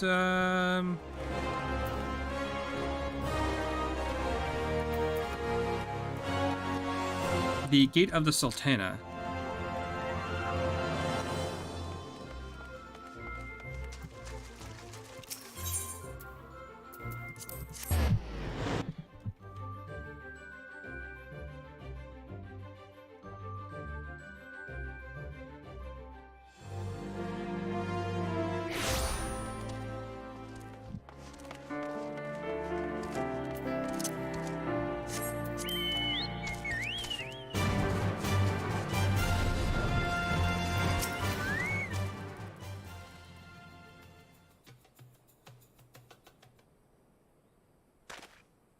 Flowers. She says, all becoming clear now. Our phantom thief is a florist who, in his hurry to escape, carelessly mislaid his wares. Just what do you think you're doing? I'm the one who put those flowers there, eh? To honor the memory of me poor boy. He dared defile his memory, eh? 1,000 pardons, my lady. Please accept my most sincere condolences for your loss. I'm Hildebrand, agent of inquiry. Inspector Extraordinaire, I swear to you, on my own mother's name, that your son's killer will be brought to justice. As I was saying, these flowers were clearly placed here by the family of the deceased, which can only mean... Leave this place. Run away while you can. Run far, far away. Run, or I'll turn you to a zombie, just like my poor, poor boy. A living person turned to a zombie? Nonsense. Not nonsense, my boy. History. Or have you not learned of the horrors of Cedil? I hold a sibling nation, against which we waged war centuries ago.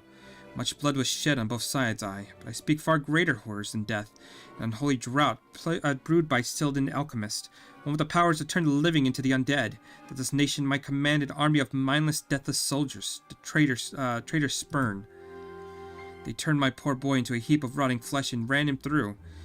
But you won't hear that from the Sultan Swarm. That alone knows why, but they whisked the body away before I could do much as pay me last respects. The traitor spurn. I heard the stories, but I never thought them true. To cure such a frightening thing. Just who are we dealing with here? A Cedil. I'm sure of it. Only a Cedil would know the recipe. But the last remnants of Cedil died 4 centuries ago, you say? Oh, did they? He calls himself a phantom thief, he does. But it never occurred to thee that he might be an honest-to-God's phantom?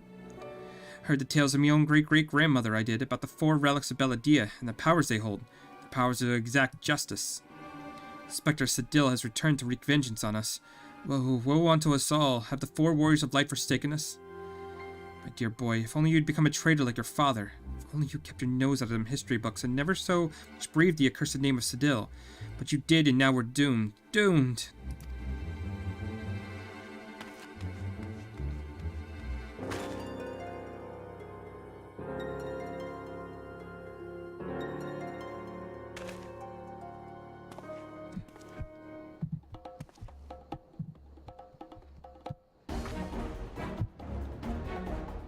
Bleeding horse sense here somewhere. I could feel it in me follicles. The most potent hair tonic the realm has seen. That it was, for all but a fortnight before my flowing locks fell out from all over again, just as I was chatting some lovely long glass of the quicksand, just to twist a knife in an extra elm. Mont Black charlatan, I will have that so-called inspector and his sorry band pull every last strand of hair from their bleeding skulls.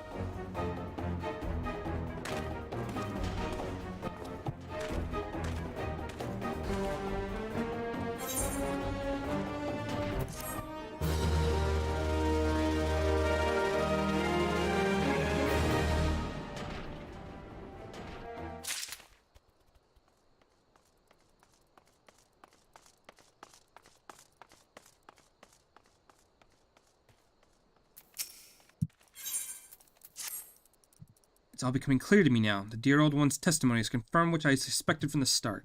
Like a zombie picking away at its rotting flesh, Hildebrand, agent of inquiry, inspector extraordinaire, has peeled away the foul scab of uncertainty to reveal the truth within. Open your eyes and feast your minds on the fruits of my flawless deduction.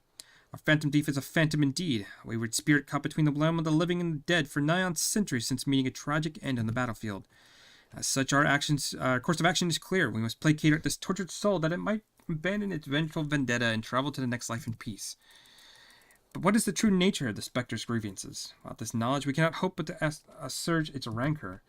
Let's begin our search in the Thaumaturge's Guild, doubtless the tomes which contain a wealth of knowledge on its ill blood between the sibling nations. Notwithstanding the albeit stupidity of everything else that came out of his mouth, some knowledge of Sildon might serve as well. Go research as you will, but do take as much time as you need. You can count on me, Inspector Brereton. With whatever knowledge is to be gleaned at the Guild, it shall not escape my inspector's eye.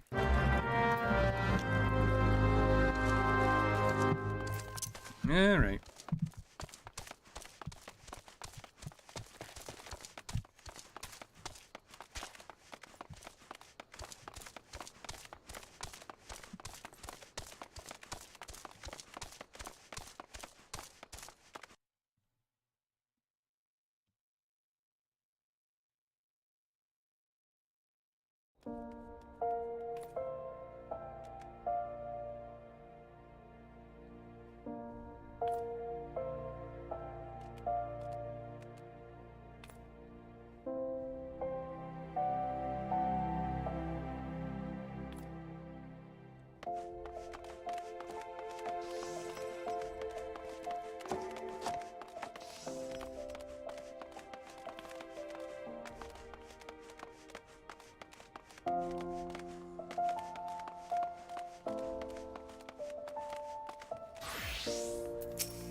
Must be good. You're an adventurer who saved me back in the ruins.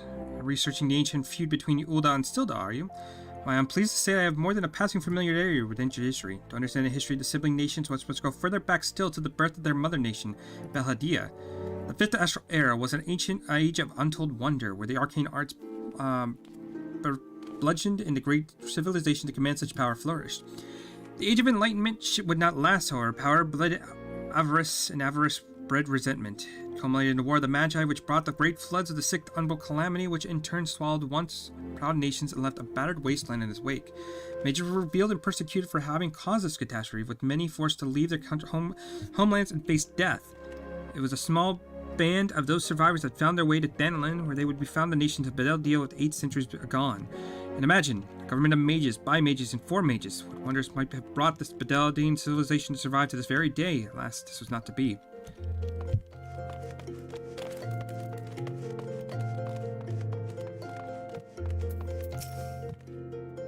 Greetings, traveler. You would learn the war between Ulda and her fallen sultan of Sildil.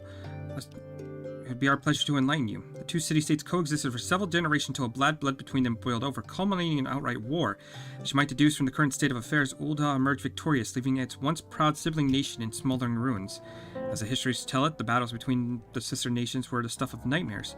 Desperate attempt to overcome Ul'dah's superior numbers, Sildon alchemists devised the most horrific stratagem, employing a frightful formula known as the Traitor's Spurn. And they brought the fallen warriors back as undead soldiers. Some theories have it that if they even employed potions on those of the living that were too weak and wounded to fight, sending shivers up the spine just thinking about it. No.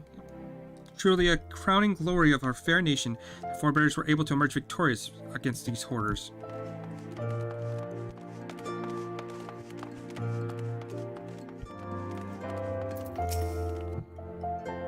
What is that you say? You seek knowledge of the bad blood between Ul'dah and Silda. Well, I suppose I could spare a moment or two, but take good notes. I'm not fond of repeating myself. Two scales, one of gold and one of silver. The gold of Ul'dah weighing the prosperity and power. The silver of Sildil weighing knowledge and power. But the power sought by the two nations differed greatly. Yes, greatly indeed. The power wrought by Ul'dah and prosperity was that of justice and good, while the power wrought by Sildin knowledge was horrific beyond belief. The power that ripped the living soul out of a man and rendered a mindless killing machine. In the matter, the histories are clear, but riddle me this, my friend. Who writes the histories? What does it say about the words writ within? As truth can be elusive and fickle as the shifting sands. As one example, did you know that in the world of Silda, Ul'dah and Amalja warriors fought along side by side? Likely you did not, and neither did I, until I encountered a faded passage in the ancient text buried deep within the archives. And yet in our histories read by the populace, you see no mention of these fascinating facts. Might it be that someone at some time deemed this particular truth less than convenient? But I have said enough already.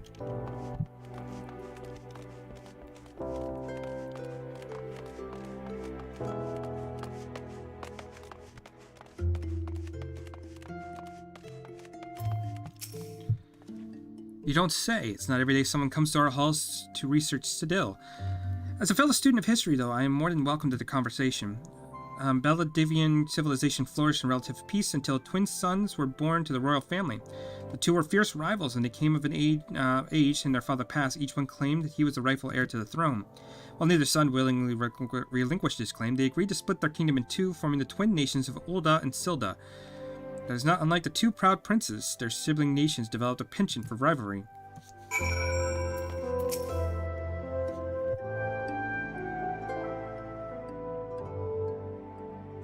My ever-loyal associate, tell me, what have you learned from your questioning of the scholars in these halls? Indeed, as it happens, I have learned much the same. Let's take a moment to review and allow my peerless power of deduction to work their magic. The War of Succession divides the great civilization of Beladia, giving rise to the sibling nations of Ul'dah and Silda. The two nations coexist for generations until its blood boils over, culminating in outright war. Guided by Ul'dah's superior military might, Silda employs their advanced alchemic knowledge to a horrific end, transforming their own citizens, alive and dead, into fearsome undead legion. Yes, I believe I have it. The facts at hand have led me to one unassailable conclusion. Our phantom thief is a descendant of the doomed Sildil, who seeks vengeance against those who reduce his countrymen to slavering zombies. To pacify his soul and send him peacefully to the next world, there is but one course of action. We must find the Sildin statesman who conceived this dreadful stratagem, and have him apologize to the thief in person for suffering he has wrought. A brilliant plan. Perhaps you'd like to go and fight yourself a shovel and dig the statesman out of his grave yourself? Leaving aside his nonsense of spirits and specters, it appears increasingly likely that our query shares some link to Sidil. His garish garb is no doubt meant to invoke the silver scales of a fallen sultanate. The Sidil connection would like to serve to explain the rare knowledge of Beladalian's relics our thief clearly possesses. What are the murder victims? What common thread amongst them could have cured the ire of our adversary? A few people in town spoke of a man sighted calling upon the victims in the past days. Those who saw him said he was the most frightened air about him. Yes. Wait, yes, it's coming to me, of course. My keen investigator senses ring out with a voice clear and loud. This man Mr. Ellie speaks of just might know something. You really should stop thinking so hard. You'd like to strain a brain muscle. Miss Ellie, who is this man and where we might find him? My sources identified the man as Gugaria, a traveling merchant known to frequent Horizon. Shall we pay him a visit? Alright.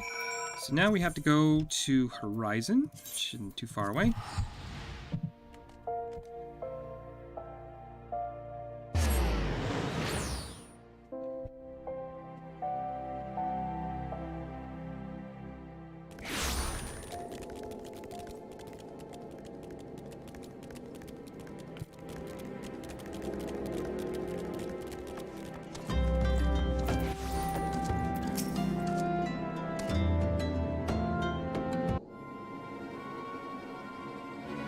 Yes, if you got business, make it quick. My time's too valuable to waste chatting with every stranger who passes by. Forgive us, good sir. My name is Ellie, a reporter with the Mithril Eye, never blinking, all-seeing. You know the rest. I was wondering if we could trouble you with just a few questions. Was it for love of country that you killed him? Yes, you, the thief of many faces. Me, a thief? What is this nonsense? I don't know who you are, but I ain't got time for the patience of this mummery. If you'll excuse me, an important client awaits. Thought I'd recognize that voice. The Darilda. Well met indeed. Pray tell, whatever brings you to these what brings you to these Varens this fair evening? Fuck these words. Why, I live here, you ham-headed half-wit. Inspector Brereton, it is an unexpected pleasure. Do you have some business with my associate here, pray tell? Gugaria, we can discuss business after. Pray lend the inspector here, the handsome one, whatever assistance he requires. But Lady Darilda, what about... yes. My dear Maria's namesake, President, had in mind one of the prized pieces of Esteem's latest seasonal collection. Be able to procure one for me, yes?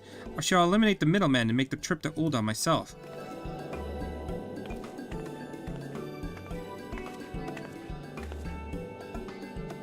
I'll say it just once more, Gugaria. I expect you to give the inspector and his companions your full assistance. They, yes, even the stupid one, helped me regain something truly priceless. Something even more valuable than any mere trinket.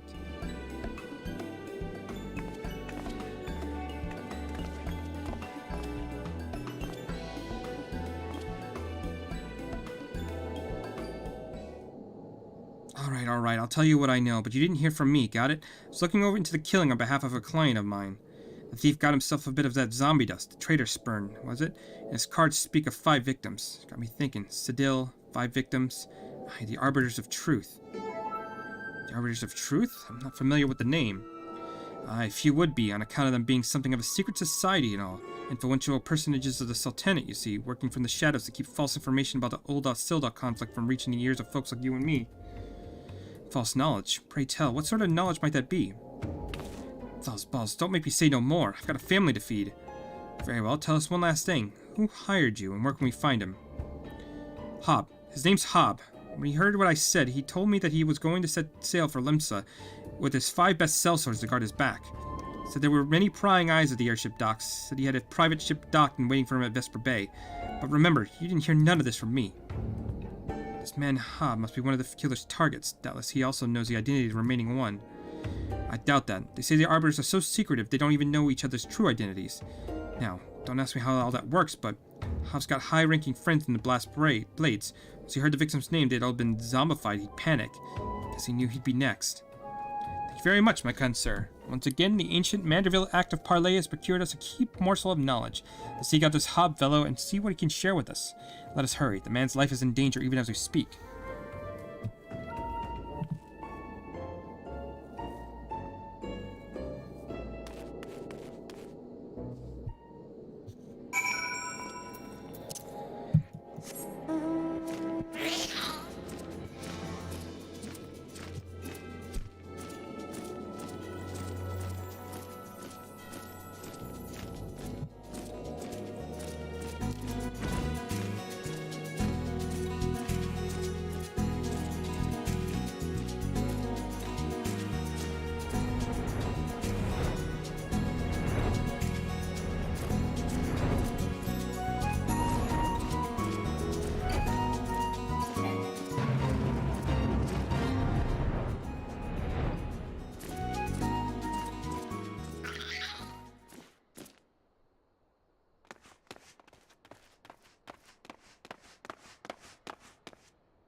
Master Hob, is everything all right?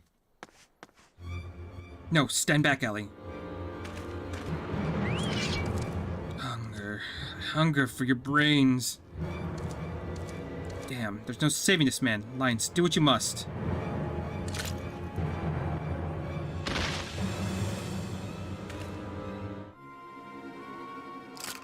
Yes, the first-hand knowledge of zombies tells you this particular shade of green is unmistakably that of the undead, so it seemed we were a few moments late to the scene. A message, and then there was one.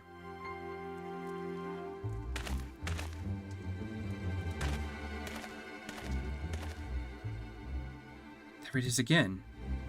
Something the matter, Inspector? Indeed, Nashu, there is. Ever since I picked up the tale of the Phantom Thief, I've had this fleeting sense that someone or something is watching us. The thief must be close at hand. We should be careful. For the moment, let us return and report our finding to Miss Phyllis. Secret society or no, knowing the identities of its members may yet lead us to the final victim. I, too, had best return to the Mithril Eye. Let us meet up again after. See what new clues I can uncover in the meantime. You'll do nothing of the sort, Miss Ellie. These streets are far too dangerous for you to walk alone. Inspector, I'll go with her. If you insist, Nashu, then I give you my leave, but pray be wary. Not just the thief, but of Miss Ellie. She has quite the temper, as we both know.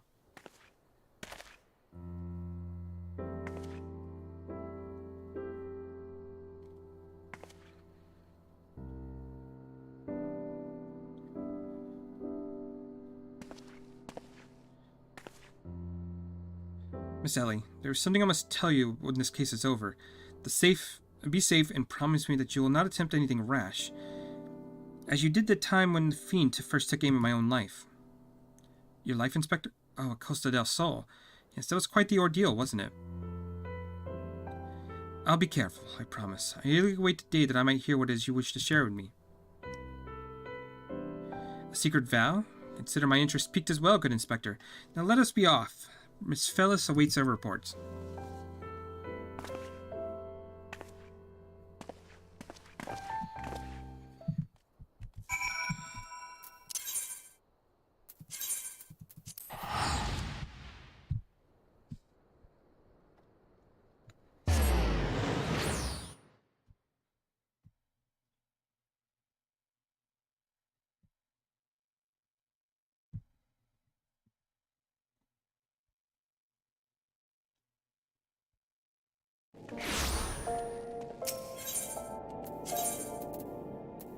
Okay, I'm not sure I'll be able to stream too much longer. Probably be able to stream later tonight, but someone coming home in a minute. I'm gonna have to help them out here shortly. Fourth victim. I'll have mercy. Were you able to glean naught of the connection to the other victims? The others of truth? No, it cannot be. Somebody help. Miss Ellie, the voice came from the direction of the vault. We must hurry.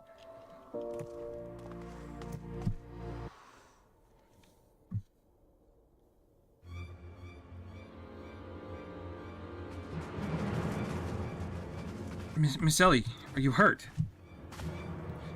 That man. I only thought to ask him a few questions before I knew what was happening. He was upon me. I could only...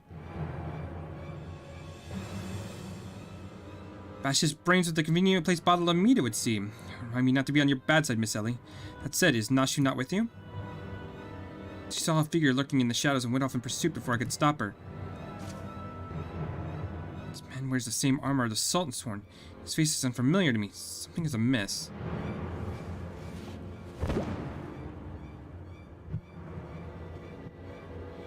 The thief of many faces. To think we would find our man like this. Thrice and again did the feat elude our grasp, but no more. By virtue of a gentleman's ingenious deductions and a lady's pugilistic pucillets, I declare this case closed. I return this satchel to you, Miss Phyllis. Whilst the gesture was appreciated, in the end it proved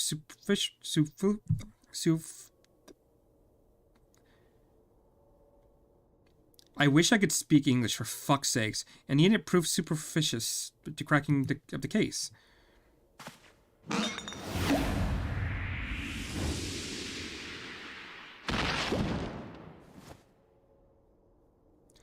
While you're at it, is there anything else of immense value you'd like to wantonly destroy?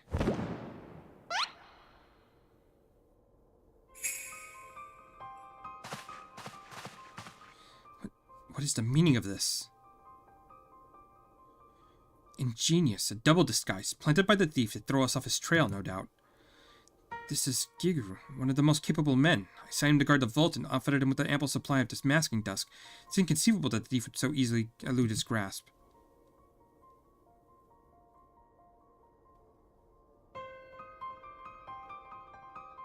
Unless the thief was not wearing a mask.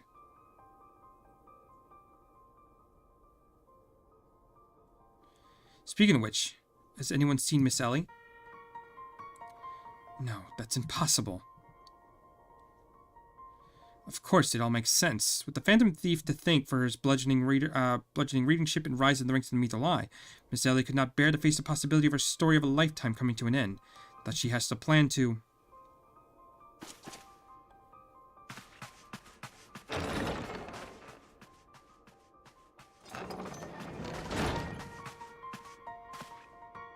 My lady, the vault is in breach.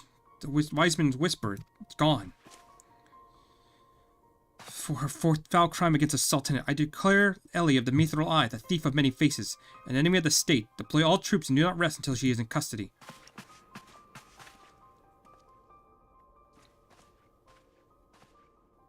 And now the game is truly afoot. What is the meaning of all this racket and rumpus? Just as we were about to make our triumphant return, is that not so, Ikidu?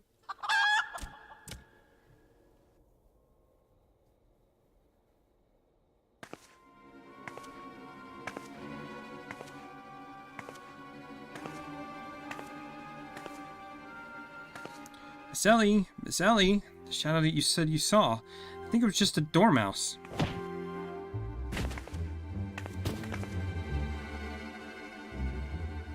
I think he literally stumbled face first onto the second mask. His good fortune truly knows no end. But not to worry. Yes, I dare say the Phantom Thief has another trick or two up his sleeve.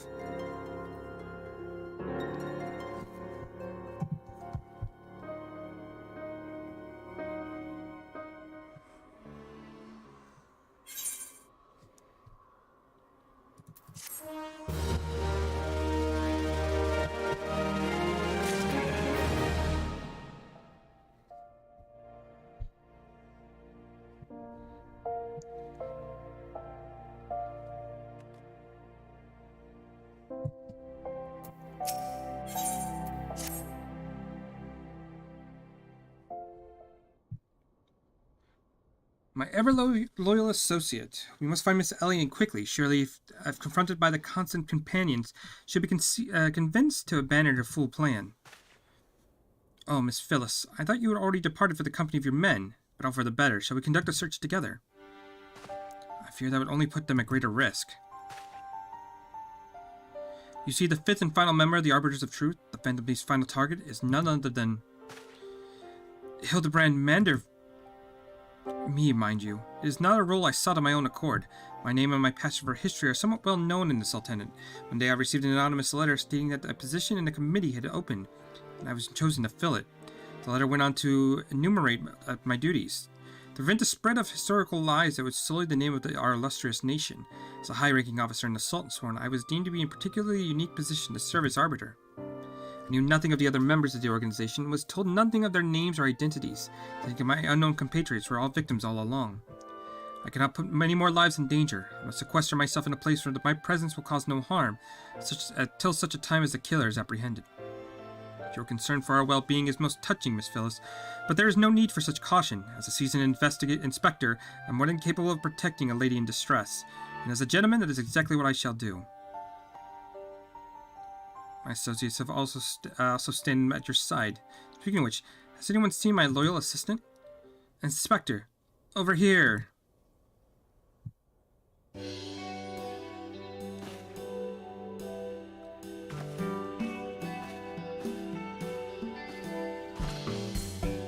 There you are, Nashu. You really shouldn't run off on your own like that. I was worried sick about you.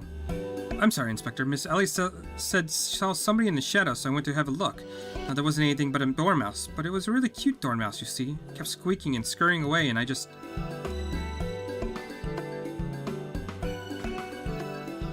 Pardon me for a minute, Nashu. Yes, my Inspector sense is speaking to me. Someone is watching us. And so to split up and canvass our surroundings.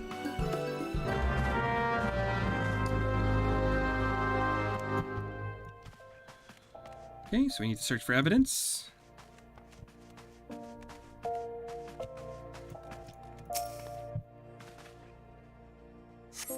The water-stained letter lies conspicuously on the floor. Be wary and be warned.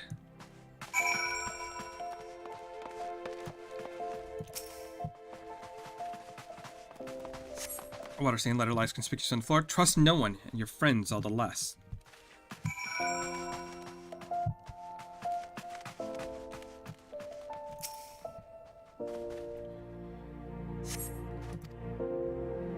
This will avail you well. Use it wisely. You obtain a satchel of demasking dust. In the next instant, you feel an intimidating presence behind you.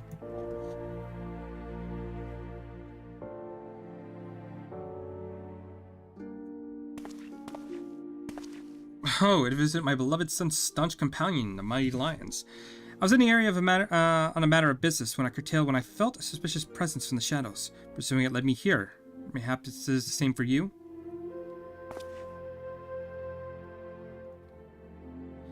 Oh, your pursuit of the Thief of Many Faces has taken quite the unexpected turn. Now you've come upon a series of ominous letters. Perhaps our watchers in the shadow is a friend.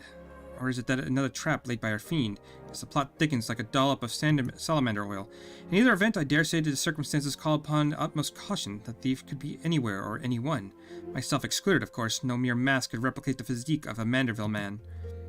That said, I fear my dear Hildy may be a bit in over his head this time. Allow me to assist you in your investigation. For anything to help in Hildebrand, his dear mother would not be pleased.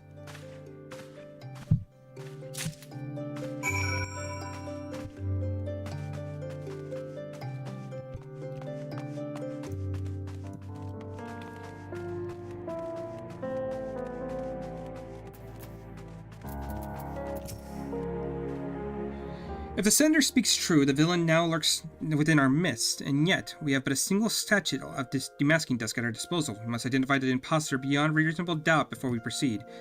You know the players better than I, Lions. Let's say we have a few words with each of them and see if aught seems amiss. Inspector Brereton told me all about it. Who would have thought Miss Ellie was the Phantom Thief all this time? She sure fooled me. Miss Ellie is the Phantom Thief. It is the only logical conclusion, and yet I cannot help but feel another truth still eludes us. Am I doomed to share the same fate as the others? I'd sooner die than become one of those things.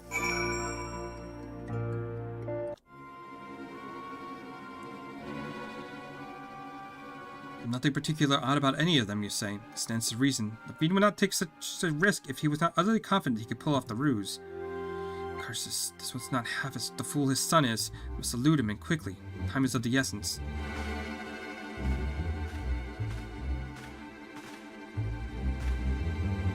I question the Sultan sworn outside. To a man they insist they have seen naught of Miss Ellie.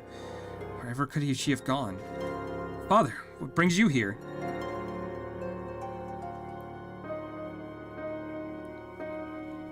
Yes, finally the pieces are coming together. Now if we truly kindly stand still and shut up, the fiend already stands among us.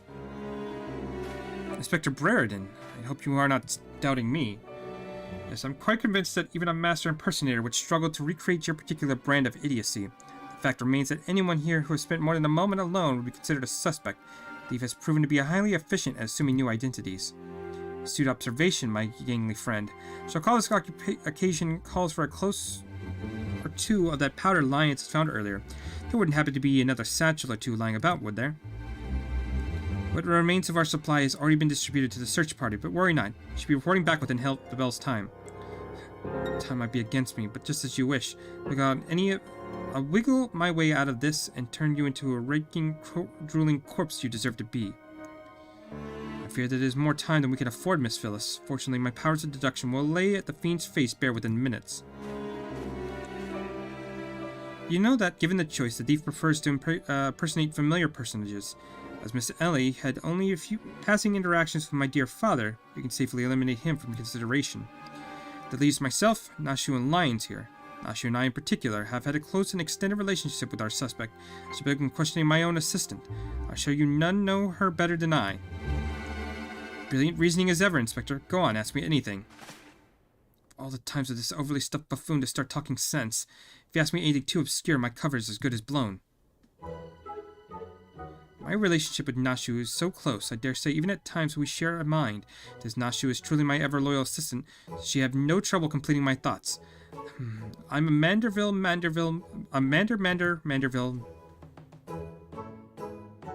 man. Doing what only a Manderville Again. From the peaks of Cothras to Thanlin, Manderville. Man, you're the best, Inspector. Perfect score. You may rest easy, my dear friends. This is unmistakably, unequivocally, indubitably the true Nashu. I never loved you more than now, you marvelous muttonhead, you. Nashu, is something the matter? Just because you've picked up a few more wrinkles beneath the eyes, there's no need to avert that charming face of yours. Wrinkles. Wrinkles. Look who's talking, you crusty, cretinous old... genius inspector?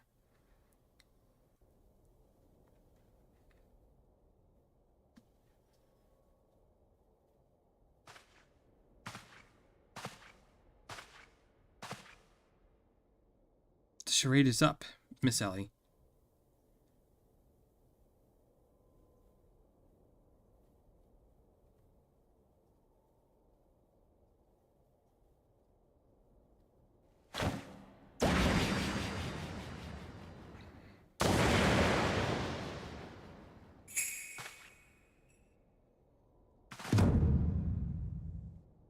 Miss Ellie, you look somehow different.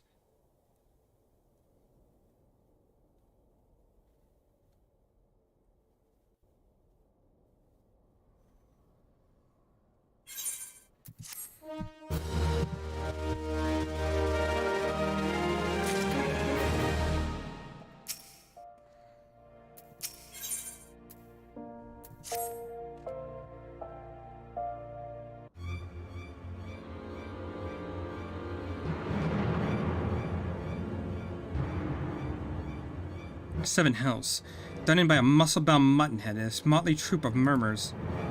Just, who are you? Your resemblance to Miss Ellie is most uncanny, and yet... Consulting Inspector Brereton, once again you failed to measure up to your lofty reputation. Of course we will resemble each other. Ellie is, after all, my own flesh and blood, my beloved sister, and my eminently capable partner in crime. 1,000 faces I may wear, but only one name do I bear. You call me Sussy, charmed, I'm sure. Are you quite all right? Well, you look as if you've seen a ghost. Despite my moniker, I assure you that Ellie and I are no specters.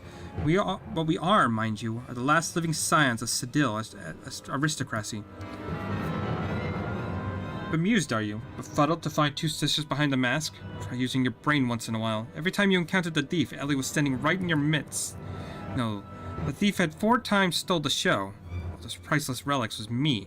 Meanwhile, Ellie hid in plain sight, supplying me with just the knowledge I needed to stay one step ahead of my pursuers, while spinning the hair-raising tale of my exploits that won the hearts of this nation. We owe a lot to you, truly. Why, without the tales of your hapless attempts to catch me, we could have never risen to such heights of celebrity. Sari, Sussy? You're from gentleman to a lady. I would ask you one thing and one thing only. Just what is it that you, Miss Ellie, hope to accomplish with all your schemes? Justice. 400 years ago, an olden dog reduced our great nation to a nation of zombies. At long last, the cowards that would still justify these foul deeds will suffer the same fate. Wait, the history says it was Cedille who turned their own men into zombies. The histories lie, and you work from the shadows, silencing those who would speak the truth. You should have died with your fellows, false arbiter.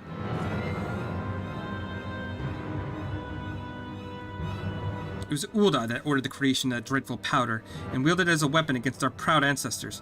The history of our glorious sultanate is built on a lie. What is this madness you speak, woman? Not madness, truth. The powder in my possession was stolen from the Ulda armory 4 centuries ago by one of my ancestors. They say it was his final act of courage in the moments before his legs fell off, as its rotting head dropped from his shoulders. That is the truth that the histories don't tell. The truth that this doe-eyed sultan sworn would kill to keep buried within the sands of Thanlin. But your time of reckoning is nigh. Oh yes. Before long, you and everyone in this rotten nation will know firsthand the horrors the ancestors knew. And just what do you mean by that? Oh, how the idiots lap up the stories. A masked crusader for justice, a dashing rebel raging war against the power and authority. Oh, if only they knew. But they'll see soon enough, when they're eating each other's brains out in the streets. In the last days before our proud nation was razed to the ground, a band of the final survivors stole a vast quantity of powder from the olden vaults, hiding it away in a secret vault sealed with powerful magics. The sole means by which the vault may be opened? by assembling 4 secret relics from Belladia. 4 relics once housed in the royal palace of Sedil before the Ulden dogs stole them and claimed them for their own. So it dawned upon you at last. Yes, even as we speak, Ellie makes for the vault. 4 relics safely in hand. Just think, one day you'll be able to tell your great-grandchildren you were there when zombies' powder rained down on Ulda. No wait, you'll be dead. Preposterous.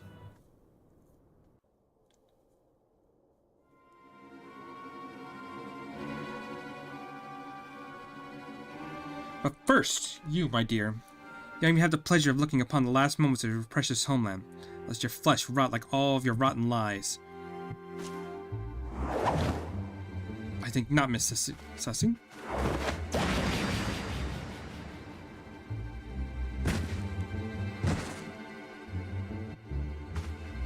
Hildebrand.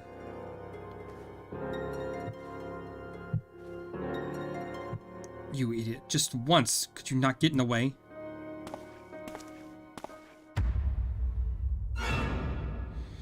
Godbert Manderville. I can't even trust your sorry ass to look after him for a day.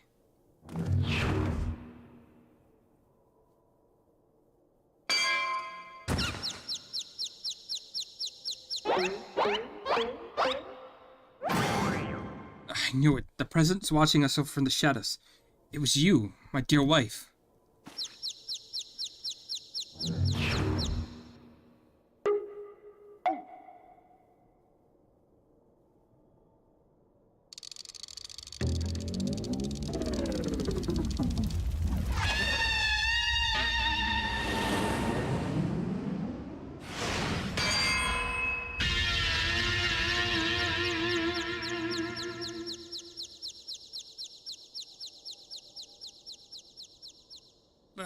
Am I understand that you're Hildebrand's mother?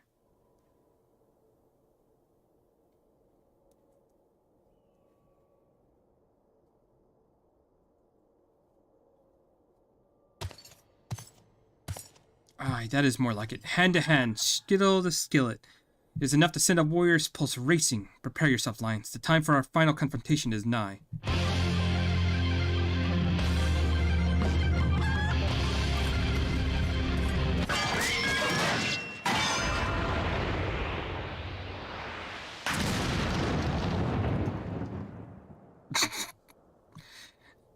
Do you have puppetos for brains, you overstuffed buffoon? My beloved boy turned into a stinking corpse if you haven't bloody noticed. You, lions or something, was it?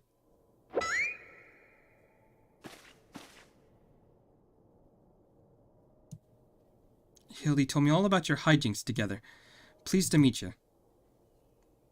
My poor boy always a bit of a rebellious streak, what can I say? I can come off a bit too strong at times. But can you blame me? This time I thought I'd sit back and leave things to my sorry-ass husband here, and look what that got me. You'll help me out, won't you?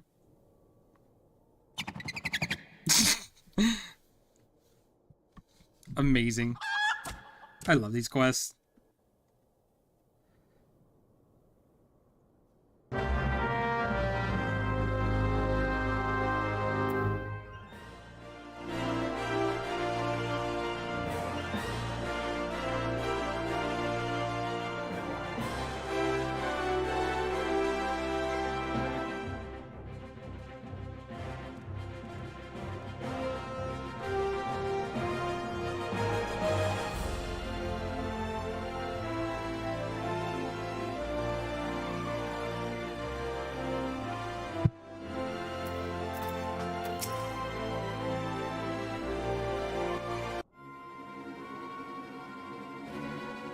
Reunited with my dear boy for the first time in ages, and just look at him. He's green. Fortunately, there's still time to reverse the zombie curse, and I know the remedy. A vial of holy water. The ingredients are simple. A tatter of oversold rags and a vial of twice distilled water. Sam at the market stocks the former, and the latter you can procure from a trader by the name of Guess. Now hurry. Once the poison spreads through his veins, no antidote will save him. In the meantime, I'll search for the blubber's blubbering assistant. With any luck, Miss Nashu is still alive.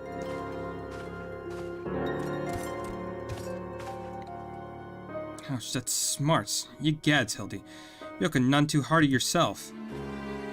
No thanks to you, you bumbling oath. You're going to accompany lions here and make yourself useful, or do I have to reintroduce you to that wall? But of course, milady, Gilgamesh is ever at your service. Sign out sundries, was it? Come now, lions, there is work to be done.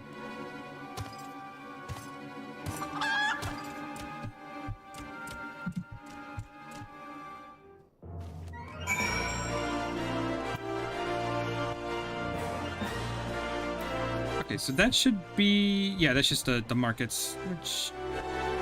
trying to figure out the best way to get there.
Oversoul rags, you say? I fear I've only a single tatter left in stock, and it's already been spoken for.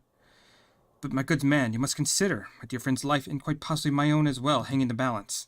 I sympathize with your plight, friend, but a man has to make a living. I've been promised a copious amount of rare chimera membranes for these rags. That you can offer me the same, no deal. You expect us to be able to summon such a rarity out of nowhere at a moment's notice. Well, look what we have here, if it isn't the Warrior of Light from the Colosseum. Funny who you meet on the markets.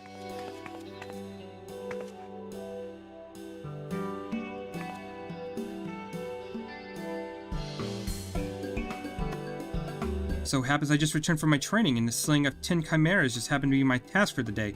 This chimera's membranes you seek, you're more than welcome to the share. My lady, you are far too kind. Don't mention it. If it hadn't been for the Inspector Hildebrand and Lions here, I'd be a tag teaming with that slimy beast and cheating my way to fame and fortune. I'm a woman who pays her debts.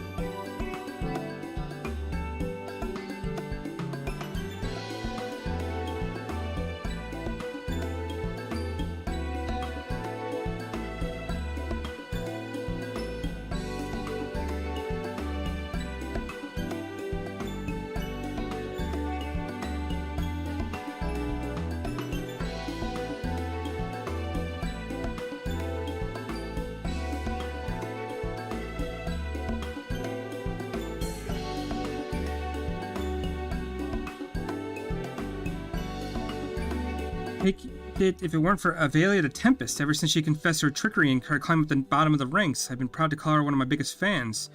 Myself one of her bigger fans. Why, I have a mind to give you the rags you seek simply the privilege of meeting her.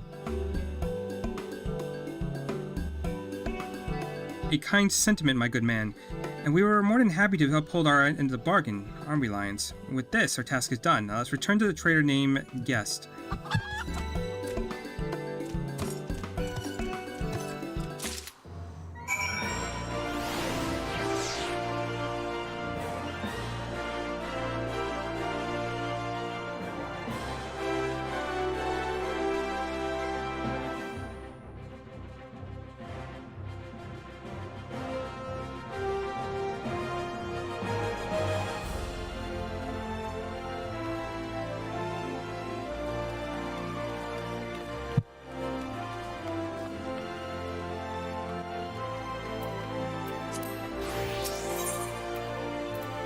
Where am I going?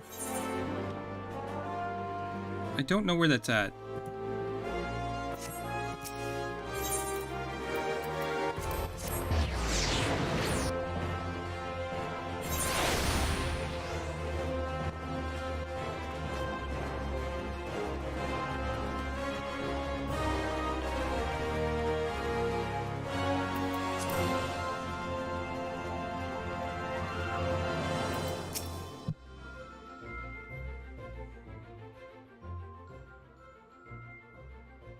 The blundering Manderfield boy is on his last legs. You need something of mine to save him, you say? Perhaps you give me a good reason why I should care. Those bloody Manderfields are richer than traders themselves. Yet they have the audacity to haggle me down to the last gill for every purchase. If the family line ended today, I'd be happier and wealthy man. And now I believe this ballroom calls. Good day to you, and do pass along my condolences to the grieving parents. Have you not a shed of honor and compassion for that in that spindly body? Business rival or no, the man is on death's doorstep. After the events of that day, my father will not so easily forgive and forget, but it matters not to me. Nor my love for you is as deep as the seven seas. I beg you, milady, may I have this dance?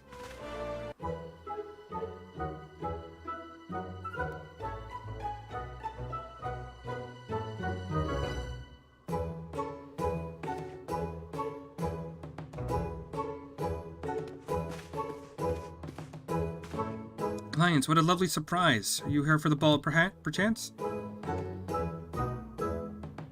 Heavens, the poor inspector. What if it's into the lapis maiden in the flesh? What say you bid farewell to these preening fops and scurvy adventurers and share a dance with a cultured gentleman befitting of your great beauty? Why, it'd be a pleasure and an honor both, my lord.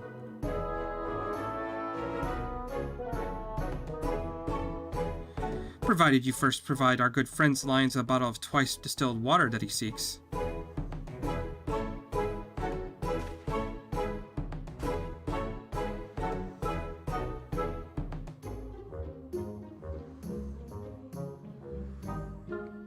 You know this man, but if it's the price you would set, then so be it.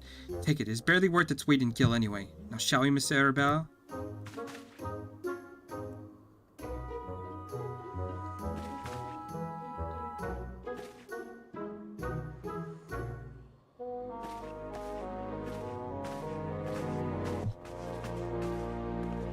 I saw Hildy to be a worthy rival, but to think he was this beloved by so many. I believe this realm has deeply mourned his loss. Quickly, Lions, let us deliver these goods while there's still time to save him.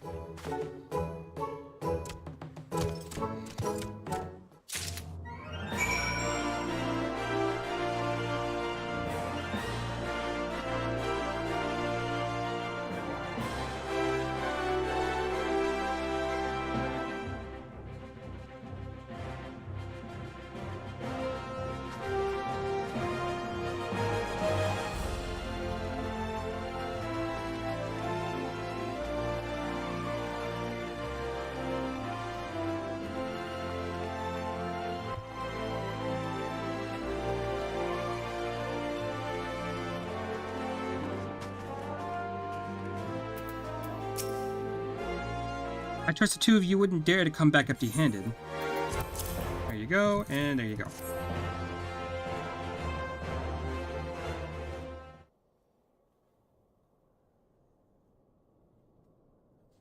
Bloody brilliant. I'll take you over the muscle-headed half-wit of a husband any day. Now stand back and let me show you some real Manderville home cooking. You bloody bugger. Guide my skillet. Arthal, you bloody bugger. Alright, that should stop the spread. Now it's up to Hildy to flush out what's left of his system. Don't worry, my son. After all, I reckon he's still got some fight left in him.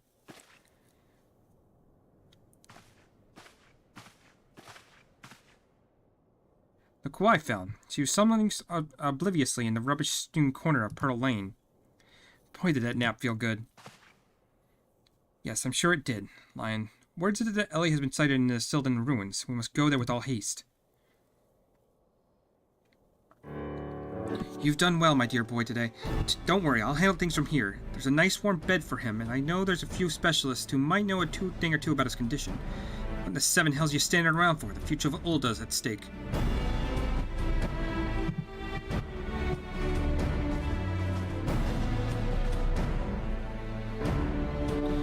My strength is yours as well, for Ulda and for our friend Hildy. You reminded me of my husband, having more muscles than sense. If you're so kind to make yourself useful, why don't you run to the market to bring me some fire crystals? Keep my dear boy warm is key to fighting up the zombification. Let's see, I need about 20 crates or so to suffice. I'm a warrior, not a... yes, my lady.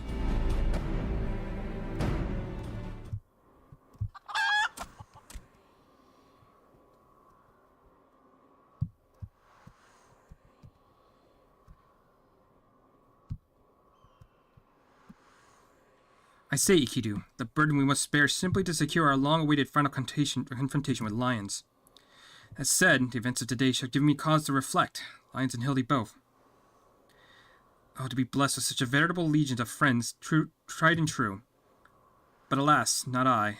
Only one true friend I have ever known, and she is long lost to me. You are a fine bird, giving me great comfort in my travels, but you will never be Ikidu, my one and true companion. My friend, were you here with me, even lions could not stand against our combined might. Oh, Ikidu, wherever you wander, hear my words and return here to my side, Ikidu. You hear me? Ikidu!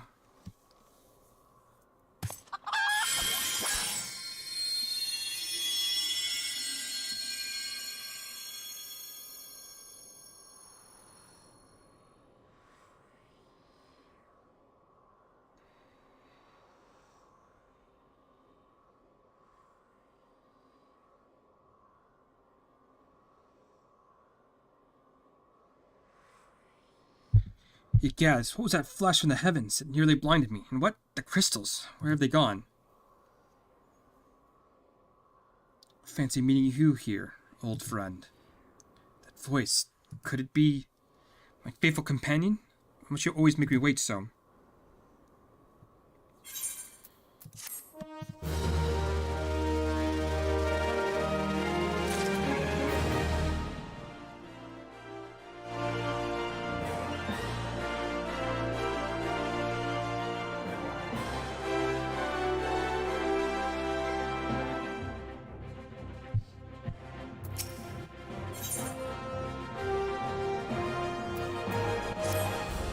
What are you doing dilly-dallying around here? Let me jog your memory. There's a moon-sick maid digging around the Citadel excavation site with her friends set on turning Ilda into a land of the walking dead.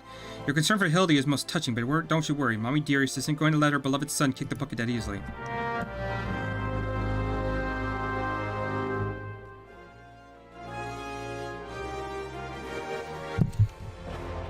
Okay, so we need to go to Blackbrush Station.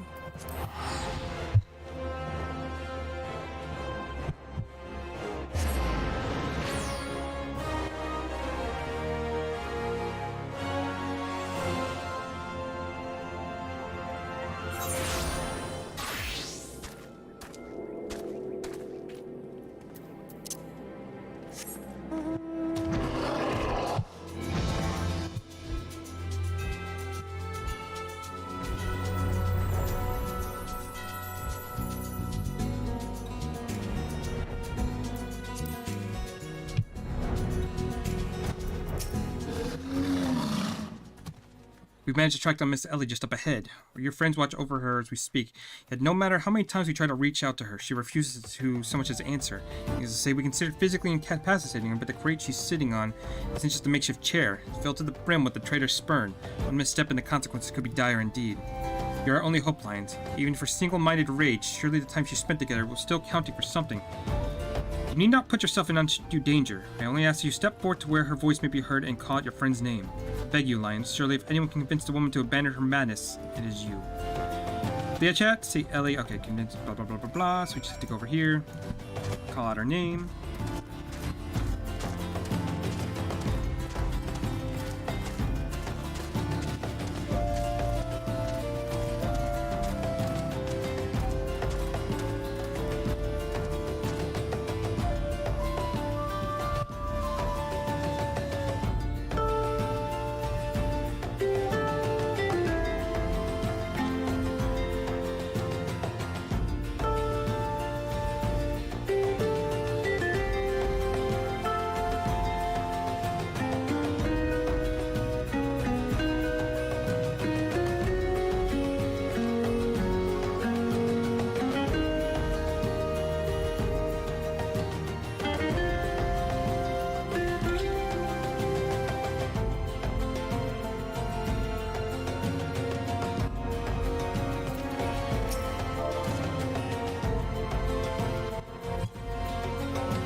Oh, I gotta actually put the... There we go.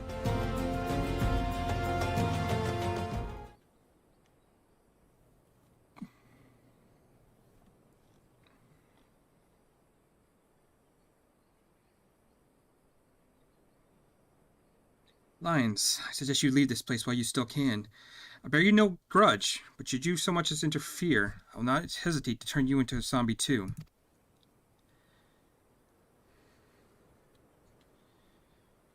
So it is you, after all. Consider me disappointed.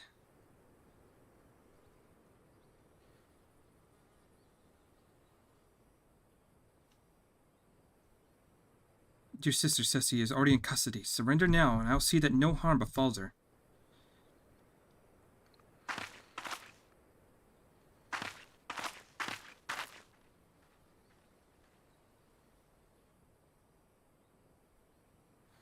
How little you understand us, Inspector. Then again, I wasn't born into a life of power and privilege to ever hope to understand. Sissy and I have no family, no friends, no fortune, nothing. 2 sisters against the world, with only our quest for justice to bring us meaning. Long ago we made a vow. Should the worst happen, our mission takes priority over all. Yes, over our own wretched lives. You see now. Anything I might have once had to lose, I lost long ago. Now stand down or suffer the fate of the olden dogs you would defend. At least stop this madness. I'm sorry, Inspector.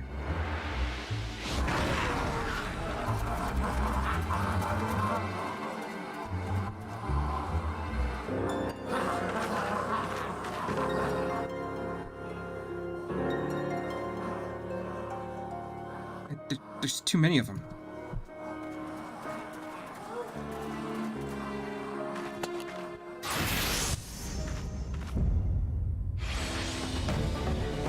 All the day's work for a Manderville man.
You only delay the inevitable. I have an entire legion of undead at my beck and call.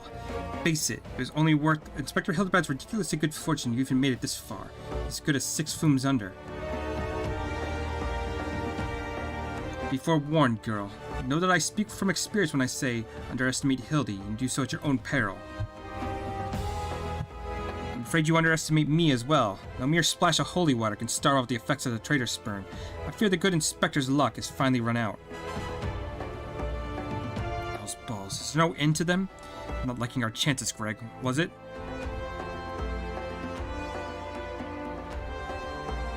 It's a shame to lose to you, Lions. Warrior light that you are, you might yet have served one last purpose for us. Go forth, my zombie minions.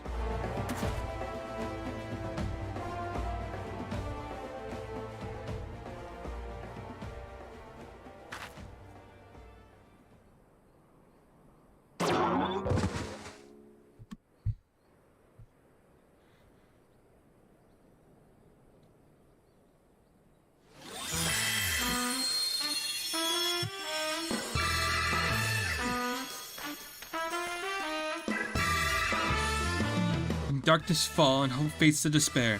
4 warriors born of light shall descend in righteous glare. Bugger me with a broadsword, am I ours to be believed? That pose. No, these are not 4 warriors of light that I see.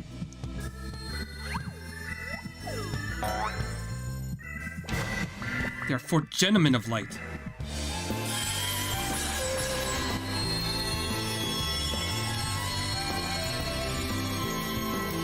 Just so, my good man. Hildebrand, Agent of Inquiry, Inspector Extraordinaire, makes his triumphant return.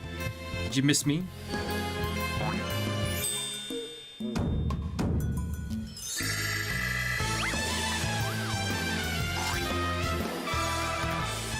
Aye, we meet again, girl. Tell me you've got that Snubble tonic, and I'll fashion myself a wig from your... Tell me you've got that Snubble tonic, or I'll fashion myself a wig from your lovely locks after I've ripped them clean from your bloody head. Oh, hello there, Miss Elzar. Of course, you're looking absolutely resplendent today. Impossible. The holy water couldn't have cured him. It didn't. Fortunately, our overlord spent some time building up an immunity to zombie powder. When we heard that Master Zombibrand was at risk of joining the actual dead, we knew we had to take action. And immunity... I'm going to pretend that makes any kind of sense.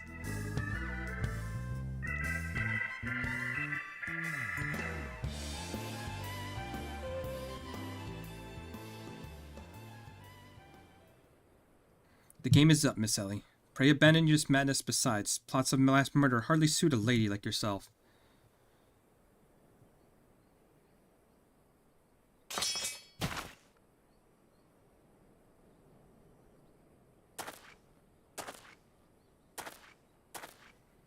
It's over. It's all over. Inspector Brereton, you said there was something you could tell me when all this was through. Imagine you have no words for me now. Ellie, your hours of deduction are wanting. You said that you had lost everything and everyone you had to lose, did you not? As for me, I found someone whom I intend to never depart.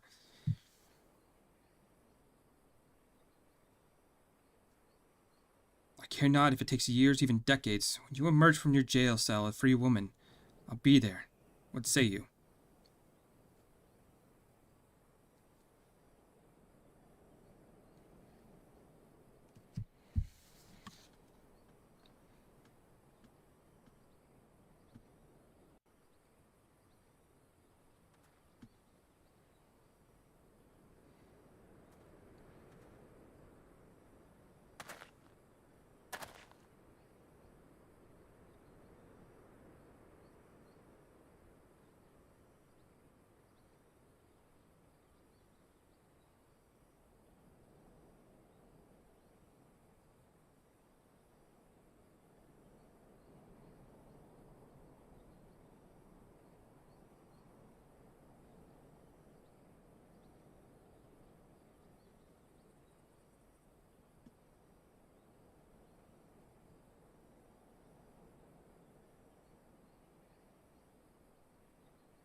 Miss Ellie, while the crimes perpetrated by you and your sisters are unpardonable, you are far the only one guilty. On behalf of the Syndicate, I humbly offer my apologies as false aspersions cast upon your ancestors. You said that the nation of Ulda was built on lies. Seeing what I have seen today, I cannot deny your words. It will not be an easy task to rewrite, nay, restore history, but know this. I'll do everything in my power to bring the truth to the fore.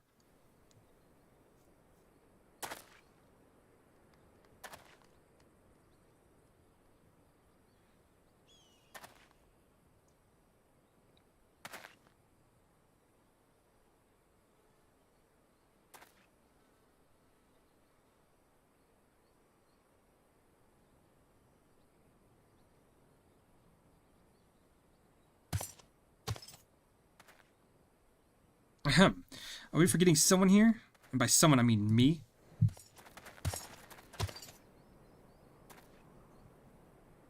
If you're quite done playing cloak and dagger, I require Alliance presence for a matter of great importance. At the time of a long too delayed confrontation is nigh. By the long phrase, friend. Perhaps this will have you singing a happier tune.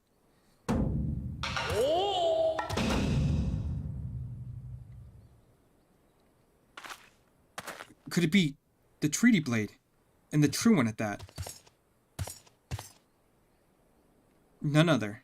I have the slightest intention of parting with it, save for the one who will defeat me in single combat. And I must speak, it will not be single combat this time. Is that my cue, old friend?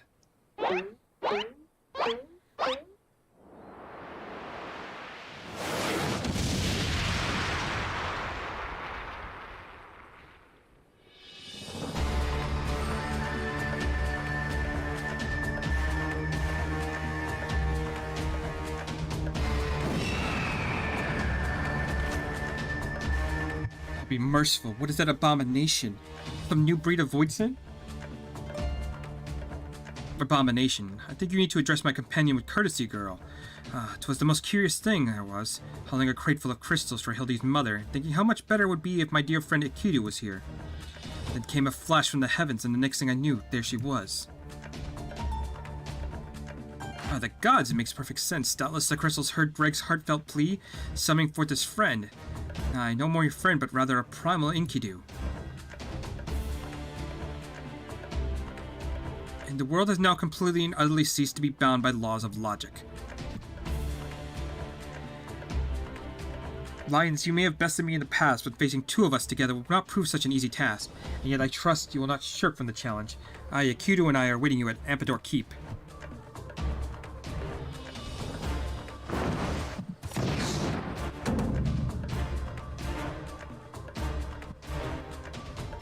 Tis away from here, but what better venue for our climatic confrontation? If you would claim the treaty blade, then claim it for me as a warrior. To the skies, Akidu, to the skies.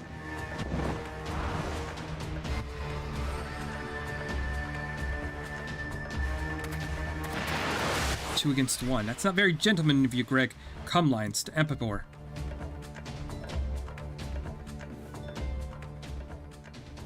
This is a grave development indeed. To think that one man who could summon a primal on his own.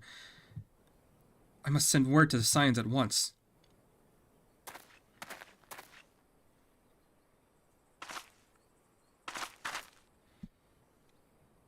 Oh, but of course. I had near forgotten we had a warrior of light in our own very midst. Please, Lions, you are our only hope to slay the primal and reclaim the blade.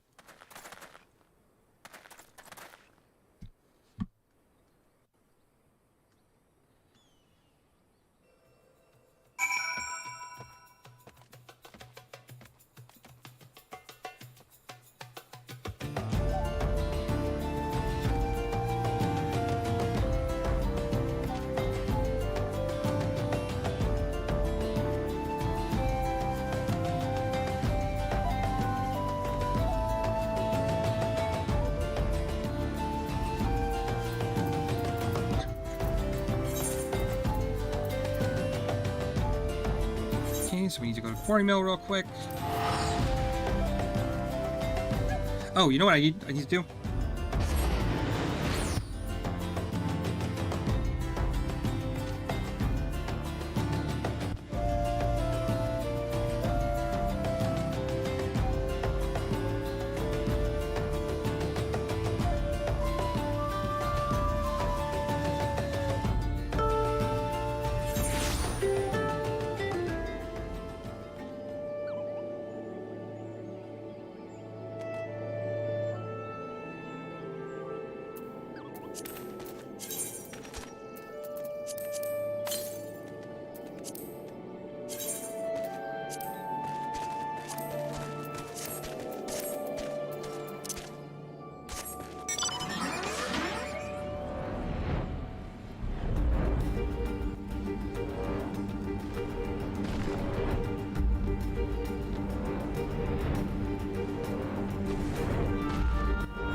Is it you, Lions? Pray forgive me. I was right on Greg's tail when I encountered a subterranean curiosity that demanded my immediate attention.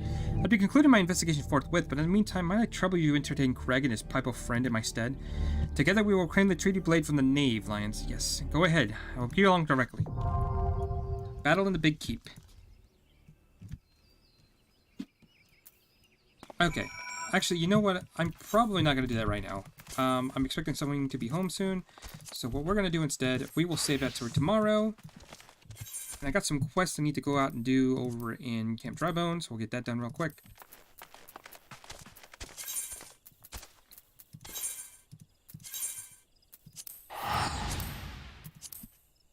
Actually, there they are right there, so I won't be able to do this right now.